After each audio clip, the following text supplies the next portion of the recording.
ಮೊದಲನೇದಾಗಿ ಮೊಹಮ್ಮದ್ ಅಬ್ದುಲ್ ಕಲಾಂ ಅವರ ಪುತ್ರ ಸಲಾಂ ಕಲಾಂ 1.5 ವರ್ಷದ ಮಗು ಚಿಟ್ಪಾಡಿಯವರು ವೈದ್ಯಕೀಯ ನೆರವಿನ ರೂಪದಲ್ಲಿ ಶ್ರೀಪಾದಂಗಳವರು ನೆರವು ನೀಡುತ್ತಾ ಇದ್ದಾರೆ. ರಾಜೇಶ್ ಕುಮಾರ್ ಅವರ ಪುತ್ರಿ ಧೃತಿ 7 ತಿಂಗಳ ಹುಡುಗಿ ಅಸೌಖ್ಯದಿಂದ ಬಾಳ್ತಾ ಇದ್ದಾಳೆ.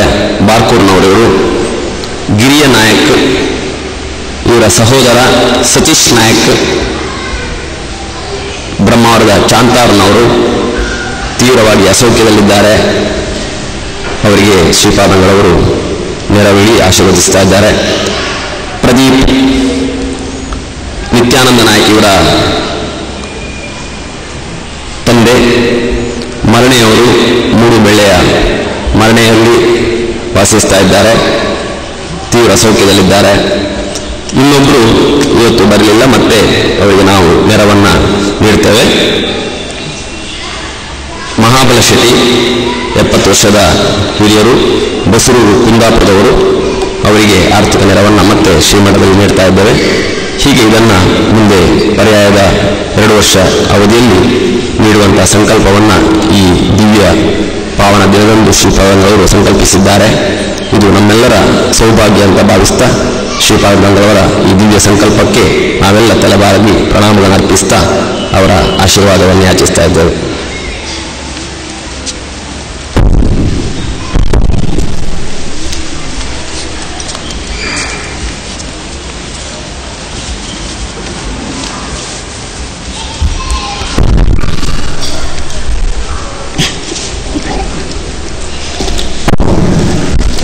ಶ್ರೀರಾಮನವಮಿ ಮತ್ತು ಹನುಮತ್ ಜಯಂತಿ ಪ್ರಯುಕ್ತ ನಡೆಯುತ್ತಿರುವ ನವದಿನೋತ್ಸವದ ಈ 3ನೇ ದಿನದ ಜ್ಞಾನಯಜ್ಞ ಕಾರ್ಯದಲ್ಲಿ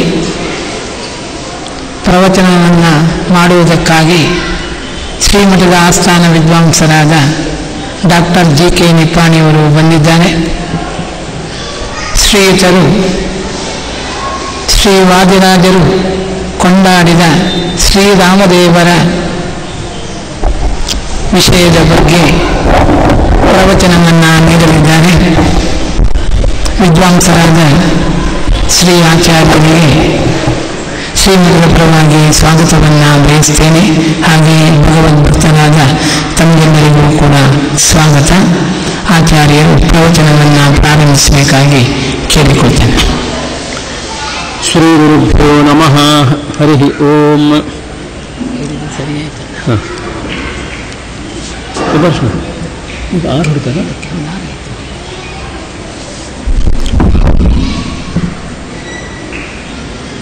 ಓಂ ತತ್ಪ್ರವಿಶ್ಯ ಮಮ ವಾಚಮಿಮಾಂ ಪ್ರಸುಪ್ತಾಂ ಸಂಜೀವಯತ್ಯಖಿಲಶಕ್ತಿಧರಸ್ವಧಾಮ್ನಾ ಅನ್ಯಾಂಶ್ಚ ಹಸ್ತಚರಣಶ್ರವಣತ್ವಗಾದೀನ್ ಪ್ರಾಣಾನ್ನಮೋ ಭಗವತೆ ಪುರುಷಾಯ ತುಭ್ಯಂ. ಪೀಯೂಷಧಾಮ ಸಚ್ಛಾಯ ಕಾಯಂ ಹೇಯ ವಿವರ್ಚಿತಂ ಧ್ಯೇಯಂ ಹಯಾಸ್ಯಂ ಕವಿಭಿಃ ಗೇಯಂ ವೇದಗಣೈರ್ನುಮಃ. ಶುದ್ಧಾಯಾನಾದಿಸಿದ್ಧಾಯ ಸ್ವಾಧ್ಯಾಯೋನ್ನದ್ಧಬುದ್ಧಯೇ ಹೃದ್ಯಾಯ ನಿರವದ್ಯಾಯ ಮಧ್ವಾಯ ಚ ನಮೋ ನಮಃ. ಸ್ತೋತವ್ಯ ಕರ್ಮಾಣಮಿಲಾತಲೇಸ್ಮಿನ್ ಗಾತವ್ಯ ಮಾಹಾತ್ಮ್ಯಸುಪಾತ್ರಭೂತಂ ಲಾತವ್ಯ ರೂಪಂ ಗುರುವಾದಿರಾಜಂ ಧ್ಯಾತವ್ಯ ಮೂರ್ತಿಂ ಪ್ರಣತೋಸ್ಮಿ ಭಕ್ತ್ಯಾ. ಕಾಮಧೇನುರ್ಯಥಾ ಪೂರ್ವಂ ಸರ್ವಾಭೀಷ್ಟಫಲಪ್ರದಾ ತಥಾ ಕಲೌ ವೇದವೇದ್ಯ ಶ್ರೀಪಾದೋ ಅಭೀಷ್ಟದಃ ಸತಾಂ. ವಿಪಕ್ಷಶಿಕ್ಷಾದಕ್ಷೋ ಮಾಂ ಲಕ್ಷ್ಮೀಶೇಕ್ಷಣದೀಕ್ಷಿತಃ ವಾದಿರಾಟ್ ಪಕ್ಷದೋ ಅಭೀಕ್ಷ್ಣಂ ರಕ್ಷ್ಯಾದ್ ಭಾವಿಮಹೋಕ್ಷವಾಟ್. ಶ್ರೀಮತೋ ರಾಘವೇಂದ್ರಸ್ಯ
ಪರಮಪೂಜ್ಯ ಶ್ರೀಪಾದಂಗಳವರ ಪಾದಾರವಿಂದಗಳಲ್ಲಿ ಅನಂತಾನಂತ ಪ್ರಣಾಮಗಳನ್ನು ಸಮರ್ಪಿಸಿ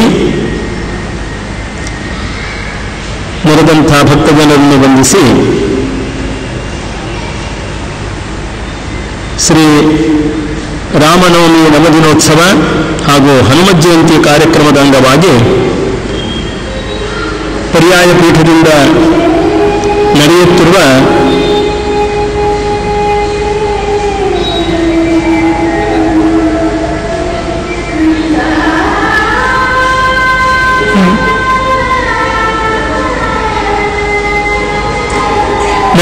ಈ ಜ್ಞಾನ ಕಾರ್ಯದಲ್ಲಿ ಶ್ರೀ ವಾದಿರಾಜರು ಕೊಂಡಾಡಿದ ಶ್ರೀರಾಮದೇವರು ಎನ್ನುವ ವಿಷಯವನ್ನು ಕುರಿತು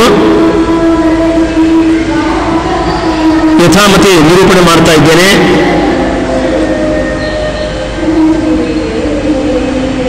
ಈ ರಾಮಾವತಾರ ಅನ್ನೋದು ಅತ್ಯದ್ಭುತವಾದದ್ದು. ನಿಜವಾಗಿಯೂ ಸಾಕ್ಷಾತ್ ನಾರಾಯಣ ದೇವರು ರಾಮರೂಪದಿಂದ ಅವತರಿಸಿ ಒಬ್ಬ ಸಾಮಾನ್ಯ ಜನರು ಕೂಡ ಒಬ್ಬ ಆದರ್ಶನಾಗಿ ಹೇಗೆ ಬಾಳಬೇಕು, ಬದುಕಬೇಕು ಅನ್ನುವ ನೀತಿಯನ್ನು ಕೂಡ ಇವತ್ತು ಸಮಸ್ತ ಲೋಕಕ್ಕೆ ತಾನು ಕೊಡ್ತಾ ತನ್ನ ಪಾರಮ್ಯವನ್ನು ತಿಳಿಸ್ತಾ ಮರ್ಯಾದಾ ಪುರುಷೋತ್ತಮನಾಗಿ ಸಾಕ್ಷಾತ್ ಶ್ರೀಹರಿ ಮೆರೆದಿದ್ದಾನೆ. ಆ ರಾಮದೇವರನ್ನ ಕುರಿತು ಅನೇಕ ಕೃತಿಗಳು ಇವತ್ತು ನಮಗೆ ಭಾರತೀಯ ಸಾಹಿತ್ಯದಲ್ಲಿ ಉಂಟು. ಅತ್ಯಂತ ಪ್ರಾಚೀನವಾದಂಥ ಆರ್ಷಕಾವ್ಯ ವಾಲ್ಮೀಕಿ ಋಷಿಗಳು ಬರೆದಂಥ ವಾಲ್ಮೀಕಿ ರಾಮಾಯಣ, ಇನ್ನು 18 ಪುರಾಣಾದಿಗಳಲ್ಲಿ ಕೂಡ ದಶಾವತಾರದ ಒಂದು ಪ್ರಸಿದ್ಧಿ ಬಂದಾಗ ಸಾಕ್ಷಾತ್ ವೇದವ್ಯಾಸ ದೇವರು ಕೂಡ ರಾಮದೇವರ ಒಂದು ಮಹಾತ್ಮೆಯನ್ನ ಅತ್ಯಂತ ವೈಭವದಿಂದ ವರ್ಣನೆ ಮಾಡಿದ್ದಾರೆ. ಈ ರಾಮಾಯಣ ಕಾವ್ಯದಿಂದಲೂ ಕೂಡ ಪ್ರಭಾವಿತರಾದಂಥ ಅನೇಕ ಕವಿಗಳು ಸ್ವತಂತ್ರ ಕಾವ್ಯಕೃತಿಗಳನ್ನು, ಅನೇಕ ನಾಟಕಗಳನ್ನು, ನಂತರದ ಯಾವ ಈ ಭಾರತೀಯ ಒಂದು ಸಾಹಿತ್ಯದಲ್ಲಿ ಅಂದರೆ ಪ್ರಾಂತೀಯ ಭಾಷೆಗಳಲ್ಲಿ ಕೂಡ ಈ ರಾಮದೇವರ ಒಂದು ಮಹಿಮೆಯನ್ನು ಅನೇಕ ವಿಧವಾಗಿ ಕೊಂಡಾಡಿದ್ದು ನಾವು ನೋಡ್ತಾ ಇದ್ದೇವೆ. ಆಯಾ ಭಾಷೆಯಲ್ಲಿ ಕೂಡ ಇವತ್ತು ಅತ್ಯಂತ ಪ್ರಬುದ್ಧವಾದಂತಹ ಸಾಹಿತ್ಯ ರಚನೆ ಅನ್ನೋದು ಅದು ಹಿಂದಿ ಇರ್ಬೋದು, ಅಥವಾ ಒರಿಯಾ ಇರ್ಬೋದು, ಬೆಂಗಾಲಿ ಇರ್ಬೋದು, ಮರಾಠಿ ಒಳಗ, ಕನ್ನಡದಲ್ಲಿ, ತೆಲುಗು, ತಮಿಳು, ಹೀಗೆ ಅನೇಕ ಪ್ರಾಂತೀಯ ಭಾಷೆಗಳಲ್ಲಿ ಕೂಡ ಈ ರಾಮಾಯಣದ ಒಂದು ಸಂಗ್ರಹಾತ್ಮಕ ಒಂದು ಪಾಠ ಏನದೆ ಅದು ಇವತ್ತು ನಮಗೆ ದೊರಕ್ತದೆ. ಇನ್ನು ಎಷ್ಟೋ ಕೃತಿಗಳು ಪರಸ್ಪರ ಬೇರೆ ಬೇರೆ ಭಾಷೆಯಲ್ಲಿ ಅನುವಾದಿತವಾಗಿ ಕೂಡ ಇವತ್ತು ನಮಗೆ ದೊರಕ್ತಾ ಇವೆ. ಹೀಗೆ ರಾಮದೇವರ ಮತ್ತು ಕೃಷ್ಣದೇವರ ಅಥವಾ ಎರಡು ಅವತಾರಕ್ಕೆ ಸಂಬಂಧಪಟ್ಟಂತಹ ಒಂದು ಸಾಹಿತ್ಯ ಅದು ಮೂಲವಾಗಿ ಸಂಸ್ಕೃತದಲ್ಲಾಗಲಿ ಇತರ ಭಾಷೆಯಲ್ಲಾಗಲಿ ಬಹು ಸಮೃದ್ಧವಾಗಿ ಇವತ್ತು ನಮಗೆ ದೊರಕ್ತಾ ಇದೆ. ಇವತ್ತಿಗೂ ನಿಂತಿಲ್ಲ. ರಾಮಾಯಣದ ಎಲ್ಲ ಪಾತ್ರಗಳನ್ನು ಕೂಡ, ಎಲ್ಲ ವ್ಯಕ್ತಿಗಳನ್ನು ಕೂಡ, ಅಥವಾ ರಾಮದೇವರು ಸಾಕ್ಷಾತ್ ನಾರಾಯಣ, ಸರ್ವೋತ್ತಮ, ನಿರ್ದೋಷ ಇತ್ಯಾದಿ ಒಂದು ತಾತ್ವಿಕ ಮಹಿಮೆಯನ್ನೇ ಯಥಾವತ್ತಾಗಿ ಒಪ್ಪದೇ ಇರತಕ್ಕಂಥ ಬಕೂರು ಕೂಡ ಆ ರಾಮಾಯಣದ ಕಥಾ ಸಂವಿಧಾನದಿಂದ ಇವತ್ತು ಪ್ರಭಾವಿತರಾಗಿ ಅನೇಕ ಕೃತಿಗಳನ್ನು ರಚನೆ ಮಾಡಿದ್ದಾರೆ. ಅವರು ತಾತ್ವಿಕವಾದಂತಹ ಮಹಿಮೆಯನ್ನು ಒಪ್ಪಲಿಕ್ಕಿಲ್ಲ, ಅದರ ಕಾವ್ಯದ ಒಂದು ಅಂಶವನ್ನ ಅದರಿಂದ ಆಕರ್ಷಿತರಾಗಿ ಪ್ರಭಾವಿತರಾಗಿ ಅದನ್ನೇ ಪ್ರಧಾನವಾಗಿಟ್ಟುಕೊಂಡು ಅನೇಕ ಕೃತಿಗಳನ್ನು ರಚಿಸಿದ್ದು ಇವತ್ತು ನಾವು ಸಾಹಿತ್ಯ ಕ್ಷೇತ್ರದಲ್ಲಿ ನೋಡ್ತಾ ಇದ್ದೇವೆ. ಹೀಗೆ ರಾಮಾಯಣ ಮಹಾಭಾರತಕ್ಕೆ ಸಂಬಂಧಪಟ್ಟಂತಹ ಒಂದು ಕೃತಿಗಳ ಸಂಖ್ಯೆ ಅದು ಅದನ್ನು ಆಧರಿಸಿ ರಚಿತವಾದಂತಹ ಕೃತಿಗಳ ಸಂಖ್ಯೆ ಇವತ್ತ ಬೇರೆ ಬೇರೆ ರೂಪಗಳಲ್ಲಿ ನಮಗೆ 1000ಕ್ಕೂ ಮಿಗಿಲಾಗಿ ಸಿಗ್ತದೆ ಅಂತ ಅರ್ಥ. ಎಲ್ಲವನ್ನೂ ಒಟ್ಟಾರೆ ಸೇರಿಸಿದರೆ ಇಂಥದ್ದು ಆ ರಾಮದೇವರ ಒಂದು ಕಥೆ. ಒಂದು ಚಂಪು ರಾಮಾಯಣ ಅಂತ ಭೋಜರಾಜ ಬರೆದಿರ್ತಕ್ಕಂಥ ಒಂದು ಕಾವ್ಯದಲ್ಲಿ ಅಂದ್ರೆ ಒಂದು ನೀತಿಯನ್ನು ಕೂಡ ಇವತ್ತು ಎಷ್ಟು ಮನದಟ್ಟಾಗುವಂತೆ ಪ್ರಾಚೀನರು ರಾಮಾಯಣದಿಂದ ಪ್ರಭಾವಿತರಾಗಿ ರಾಮದೇವರ ಕಥೆಯನ್ನು ನಿರೂಪಣೆ ಮಾಡ್ತಾರೆ ಅಂತ ನಾವು ನೋಡಬಹುದಾಗಿದೆ. ಕೈಕೇಯಿಯ ಒಂದು ಕುತಂತ್ರದಿಂದ ದಶರಥ ಮಹಾರಾಜ ರಾಮನನ್ನ ಕರೆಸಿ ನೀನು ವನವಾಸಕ್ಕೆ ಹೋಗಬೇಕು ಅಂತ ಹೇಳ್ತಾನೆ. ಅವನು ವಿಫಲಗೊಳ್ಳುವುದಿಲ್ಲ, ಅವನ ಮನಸ್ಸು ಕ್ಷೋಭೆಗೊಳ್ಳುವುದಿಲ್ಲ. ನೇರವಾಗಿ ಆ ಕೈಕೇಯಿ ಇರತಕ್ಕಂಥ ಅರಮನೆಗೆ ಹೋಗಿ ರಾಮದೇವರು ಕೈಕೇಯಿಗೆ ನಮಸ್ಕಾರವನ್ನು ಮಾಡಿ ನನಗೆ ಉಪಕಾರ ಮಾಡಿದೆ ಅಂತಂತಾನೆ. ಯಾರಂತಾರೆ ಇದು ಮಾತು? ಇರತಕ್ಕಂಥ ಸಮಗ್ರವಾದ ಸಮಸ್ತವಾದ ಆ ವಂಶಕ್ಕೇನೆ ಮೀಸಲಾದಂಥ ಒಂದು ಆಧಿಪತ್ಯ ಮತ್ತು ಸಂಪತ್ತು ಎಲ್ಲವನ್ನೂ ಬಿಟ್ಟು ಇವತ್ತು 14 ವರ್ಷ ವನವಾಸಕ್ಕೆ ಹೋಗಬೇಕು ಅನ್ನೋದು ಅಷ್ಟು ಸುಲಭವಾದದ್ದಲ್ಲ. ಆದರೆ ರಾಮನ ಮುಖದಲ್ಲಿ ಯಾವುದೇ ಭದ್ರತಾ ಕಾಣೋದಿಲ್ಲ. ಆಶ್ಚರ್ಯ ಪಡ್ತಾರೆ ಎಲ್ಲರೂ ಕೂಡ. ತಾಯಿಯಾದಂಥ ಯಾವ ಕೈಕೇಯಿಗೆ ನಮಸ್ಕಾರವನ್ನು ಮಾಡಿ ನನಗೆ ನೀನು ಉಪಕಾರ ಮಾಡಿದೆ ಅಂತ ಅನ್ನೋ ಅಭಿಪ್ರಾಯವನ್ನ ಆ ಚಂಪೂ ರಾಮಾಯಣದಲ್ಲಿ ಎಷ್ಟು ಸ್ವಾರಸ್ಯಕರವಾಗಿ ತಿಳಿಸ್ತಾರೆ. ವನಭುವಿತನು ಮಾತ್ರ ತ್ರಾಣ ಮಾಜ್ಞಾಪಿತಮ್ಮೆ ಸಕಲ ಭುವನ ಭಾರ ಸ್ಥಾಪಿತೋ ವತ್ಸ ಮೂರ್ಧ್ನಿ ತದಿಹ ಸುಕರತಾಯಾಂ ಆವಯೋಸ್ತರ್ಕಿತಾಯಾಂ ಮೈ ಪತತಿ ಗರೀಯಾನ್ ಅಂಬತೆ ಪಕ್ಷಪಾತಃ ಅಂತಂತಾನೆ. ಅಂದ್ರೆ ಎರಡು ವಿಷಯ ಉಂಟಿಲ್ಲ. ಒಂದು, ರಾಮದೇವರು ಇವತ್ತು ಕಾಡಿಗೆ ಹೋಗಬೇಕು, ಯುವರಾಜನಾಗಿ ಇವತ್ತು ಭರತ ಪಟ್ಟಾಭಿಷೇಕನಾಗಬೇಕು ಅಂತ ಅರ್ಥ. ಅವನೇ ರಾಜ್ಯದ ಜವಾಬ್ದಾರಿಯನ್ನು ಹೊರಬೇಕು. ಅದಕ್ಕೆ ರಾಮದೇವರು ಅಂತಾರೆ, ನನಗೆ ಬಹಳ ಸುಲಭವಾದಂತಹ ಕಾರ್ಯವನ್ನು ಮಾಡಿಬಿಟ್ಟೆ ನೀನು, ನನಗೇ ಒಲವು ತೋರಿಸಿದ್ದೀಯಾ ನೀನು, ನಿನ್ನ ಮಗನಿಗೆ ತೋರಿಸಿಲ್ಲ ನೀನು ಅಂತಾನೆ. ಯಾಕೆ? ನಾನು ಅರಣ್ಯಕ್ಕೆ ಹೋದ್ರೆ ಈ ದೇಹವನ್ನು ರಕ್ಷಣೆ ಮಾಡತಕ್ಕಂತಹ ಜವಾಬ್ದಾರಿ ಮಾತ್ರ ನನ್ನದು, ನಾನು ಬೇರೆಯವರನ್ನ ರಕ್ಷಣೆ ಮಾಡಲೇಬೇಕಾಗಿಲ್ಲ ಅಂತ ಅರ್ಥ. ವನಭುವಿ ತನು ಮಾತ್ರ ತ್ರಾಣ ಮಾಜ್ಞಾಪಿತಮ್ಮೆ, ಆದರೆ ಸಕಲ ಭುವನ ಭಾರ ಸ್ಥಾಪಿತೋ ವತ್ಸಮೂರ್ಧ್ನಿ, ಇನ್ನೂ ಚಿಕ್ಕವನಾದಂಥ ಯಾವ ಭರತನ ಮೇಲೆ ಈ ಸಮಗ್ರ ರಾಜ್ಯದ ಒಂದು ಆಡಳಿತದ ಜವಾಬ್ದಾರಿಯ ಭಾರವನ್ನು ಹೊರಿಸಿದ್ದೀಯಾ ನೀನು ಅಂತ ಅರ್ಥ. ಇವೆರಡನ್ನೂ ವಿಚಾರ ಮಾಡಲಾಗಿ ಯಾವುದು ಸುಕರವಾದದ್ದು ಸುಲಭವಾದದ್ದು ಅಂದರೆ ನನಗೇ ತಾನೇ. ಆದ್ದರಿಂದ ನನಗೇ ನೀನು ಒಲವು ತೋರಿಸಿದ್ದು, ನನ್ನ ಕಡೆಗೆ ಪಕ್ಷಪಾತ ಉಂಟು ನಿನಗೆ ಎಂಬುದಾಗಿ ರಾಮದೇವರು ಯದ್ಯಪಿ ಕೈಕೇಯಿ ಅನ್ಯಾಯ ಮಾಡಲಿಕ್ಕೆ ಹೊರಟವಳಾಗಿದ್ದರೂ ಕೂಡ ಅದೇನು ಅನ್ಯಾಯ ಅಲ್ಲ, ಅದು ಅವಳಿಗೆ ಆ ರಾಮನಿಗೆ ಕೈಕೇಯಿ ಮಾಡಿರ್ತಕ್ಕಂಥದ್ದು ಒಂದು ಸಹಾಯವೇ ಅಂತನ್ನೋ ದೃಷ್ಟಿಯಿಂದ ರಾಮದೇವರು ಕೈಕೇಯಿಯನ್ನು ಸ್ತೋತ್ರ ಮಾಡಿ ನಮಸ್ಕಾರ ಮಾಡಿ ಅಲ್ಲಿಂದ ಹೊರಡ್ತಾರೆ ಅಂತ. ಈ ರೀತಿ ಕೆಲವರು ಕೇವಲ ಆದರ್ಶವನ್ನೇ ಇಟ್ಟುಕೊಂಡಿರುತ್ತ ರಾಮನ ಒಂದು ಚಿತ್ರಣವನ್ನ, ಕೆಲವರು ಅವನ ಆ ತತ್ವ ಎಂಥದ್ದು ಸರ್ವೋತ್ತಮ ತತ್ವ ಅದು ಅಂತ ಅನ್ನೋ ದೃಷ್ಟಿಯಿಂದ ಅದಕ್ಕೆ ಪ್ರಾಶಸ್ತ್ಯ ಕೊಟ್ಟು ರಾಮಾಯಣ ಕಥಾವನ್ನು ಹೇಳಿದ್ದು, ಕೆಲವರು ನೀತಿಗೆ ಮಾತ್ರ ಸಂಬಂಧಪಟ್ಟಂತೆ ಹೇಳಿದ್ದು. ಇನ್ನೂ ಇತ್ತೀಚೆಗೆ ಅನೇಕ ಕೃತಿಗಳು ಬಂದಾವೆ, ಲಕ್ಷ್ಮಣನಿಗೆ ಪ್ರಾಧಾನ್ಯತೆ ಉಂಟು ಯಾವ ರಾಮಾಯಣದಲ್ಲಿ ಅಂತನ್ನೋ ದೃಷ್ಟಿಯಿಂದ ಕನ್ನಡದಲ್ಲಿ ಹೊಸದಾಗಿರುತ್ತೆ ಮಹಾಕಾವ್ಯ ಬರ್ತಾವೆ. ಯಾಕೆ ಮಾತನ್ನು ನಾನು ಹೇಳ್ತಾ ಇದ್ದೇನೆಂದ್ರೆ ಆ ರಾಮಾಯಣ ಕಥಾನೇ ಅಂಥದ್ದು ಅಂತ ಅರ್ಥ. ಅದರಿಂದ ಆಕರ್ಷಿತರಾಗದೇ ಇರತಕ್ಕವರೇ ಇಲ್ಲ. ಒಂದಿಲ್ಲ ಒಂದು ರೀತಿಯಿಂದ ಒಬ್ಬರು ರಾವಣನಿಂದ ಆಕರ್ಷಿತರಾಗಿರ್ಬೋದು, ಅದೇ ಒಂದು ಕಾವ್ಯ ಬರಿಬಹುದು ಅಂತ ಅರ್ಥ. ಯಾಕೆ ಅವರಿಗೆ ಅದೇ ಒಂದು ಪಾತ್ರ ಅವರಿಗೆ ಬಹಳ ಅಚ್ಚುಮೆಚ್ಚಿನದು ಅಂತ. ಹೀಗೆ ರಾಮಾಯಣದಲ್ಲಿ ಮಹಾಭಾರತದಲ್ಲಿ ಇರ್ತಕ್ಕಂಥ ಯಾವ ಪಾತ್ರಗಳಿವೆ ಅವುಗಳನ್ನು ಆಧರಿಸಿ ಅನೇಕ ಕೃತಿಗಳು ಇವತ್ತು ಇದ್ರೂ ಕೂಡ ಈ ದ್ವೈತ ಪ್ರಪಂಚದಲ್ಲಿ ಅಂದರೆ ಈ ಒಂದು ಪಂಥದಲ್ಲಿ ಶ್ರೀಮನ್ ಮಧ್ವಾಚಾರ್ಯರು ತಾತ್ಪರ್ಯ ನಿರ್ಣಯ ಅಂತ ಒಂದು ಕೃತಿಯನ್ನು ಬರೆದು ರಾಮದೇವರ ಒಂದು ಕಥಾ, ಅಲ್ಲಿ ಬರತಕ್ಕಂಥ ಅನೇಕ ಸಂಶಯಗಳು ಅದೆಲ್ಲವನ್ನು ಕೂಡ ಪರಿಹಾರ ಮಾಡಿಕೊಟ್ಟು ನಿರೂಪಣೆ ಮಾಡಿದ್ದಾರೆ ಅಂತ ಒಂದು. ಅನಂತರದಲ್ಲಿ ಬೇರೆ ಬೇರೆ ಕೃತಿಗಳಾಗಿದ್ದರೂ ಕೂಡ ವಾದಿರಾಜರು ಪ್ರತ್ಯೇಕ ಕಾವ್ಯ ಕೃತಿಯನ್ನು ಬರೆಯದೇ ಇದ್ದರೂ ಕೂಡ ತಮ್ಮ ಕೃತಿಗಳಲ್ಲಿ ರಾಮದೇವರ ಬಗ್ಗೆ ಇರತಕ್ಕಂಥ ಅನೇಕ ವಿಷಯವನ್ನು ಅವರು ಪ್ರಸ್ತಾವನೆ ಮಾಡಿ ಅನೇಕ ವಿಷಯಗಳಿಗೆ ಪರಿಹಾರವನ್ನು ತೋರಿಸಿದ್ದಾರೆ. ತಮ್ಮ ವೇದಾಂತ ಗ್ರಂಥದಲ್ಲಿ ಕೂಡ ವಾದಿರಾಜರು ರಾಮದೇವರ ಒಂದು ಮಹಾತ್ಮೆಗೆ ಸಂಬಂಧಪಟ್ಟಂಥ ಕೆಲವರು ಎತ್ತಿರತಕ್ಕ ಆಕ್ಷೇಪಗಳಿಗೆ ಇವತ್ತು ದಿಟ್ಟ ಉತ್ತರವನ್ನು ಕೊಡತಕ್ಕಂತಹ ಒಂದು ಪ್ರಯತ್ನವನ್ನು ಅಥವಾ ಆ ಕಾರ್ಯವನ್ನು ಮಾಡಿದ್ದಾರೆ. ರಾಮದೇವರು ಇವತ್ತು ಸಾಕ್ಷಾತ್ ನಾರಾಯಣನೇ ಆಗಿದ್ದ ಪಕ್ಷದಲ್ಲಿ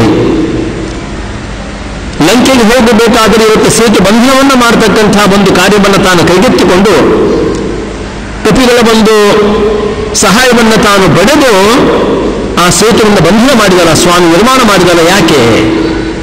ಅವನಿಗೆ ಅಂತಹ ಸಾಮರ್ಥ್ಯ ಇದ್ರೆ ಅವನು ಹಾಗೆ ಹೋಗ್ಬೋದಾಗಿತ್ತಲ್ಲ ಅಂತರಿಕ್ಷದಲ್ಲೇನೆ. ಅವನ ಕಿಂಕರನಾಗಿ ಅವನ ನಾಮಸ್ಮರಣೆಯಿಂದಲೇ ಅಂತಹ ಸಾಮರ್ಥ್ಯವನ್ನು ಹೊಂದಿದಂತಹ ಹನುಮಂತನೇ ಇವತ್ತು ಮಹೇಂದ್ರ ಪರ್ವತವನ್ನು ಮೆಟ್ಟಿ ಇವತ್ತು ಲಂಕಾಕ್ಕೆ ಹೋಗ್ತಿರ್ಬೇಕಾದ್ರೆ ಇದು ರಾಮದೇವರಿಗೆ ಸಾಧ್ಯವಾಗಲಿಕ್ಕಿಲ್ಲವಾ? ಹಾಗೆ ಯಾಕೆ ಮಾಡಲಿಲ್ಲ ಅಂತ ಈ ರೀತಿ ಇತ್ಯಾದಿ ಅನೇಕ ಪ್ರಶ್ನೆಗಳು ಅಂತ ಅರ್ಥ. ಅದಕ್ಕೆ ಅವರು ಒಂದೇ ಉತ್ತರವನ್ನು ಕೊಡ್ತಾರೆ ರಾಜರು ಉತ್ತರವಲಿಕಾದಲ್ಲಿ. ಸ್ವರ್ಣೀತ ಗರ್ಭಭಾಶ್ವಾದೇಹೇ ಲಂಕಾ ಶಂಕಾಸ್ಪದಂ ಕಿಲ. ರಾಮಾಯಣ ಕೊನೆಯಲ್ಲಿ ತಾನಿಂದ ಪರಂಧಾಮಕ್ಕೆ ಹೋಗ್ತಕ್ಕಂಥ ಒಂದು ಹಂತ, ಸಕಲರಿಗೂ ಆಹ್ವಾನ ಕೊಡ್ತಾ ಇದ್ದಾನೆ ರಾಮದೇವರು. ಸಮಾಯಾತ ಸಮಾಯಾತ ಮೋಕ್ಷ ಪದೇಚ್ಛವ ಅಂತೇಳಿ, ಯಾರಿಗೆ ಮೋಕ್ಷಕ್ಕೆ ಹೋಗಬೇಕು ಅಂತ ಇಚ್ಛಾ ಆಗಿ ಅವರೆಲ್ಲರೂ ಬರಬಹುದು ಅಂತ ಈ ರೀತಿಯಾಗಿ.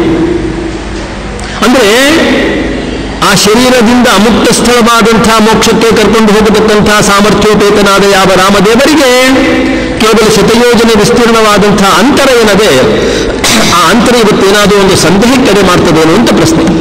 ಆದ್ದರಿಂದ ಸಕಲರಿಗೂ ತನ್ನ ಸೇವಾವನ್ನು ಅನುಗ್ರಹಿಸಿ ಕೊಡಬೇಕು. ಆ ಸೇವಾವನ್ನು ಅವರು ಪೂರ್ತಿ ಮಾಡಿದಾಗ ಅವರಿಗೆ ಅಂತಹ ಸತ್ಫಲವನ್ನು ಕೊಡಬೇಕು.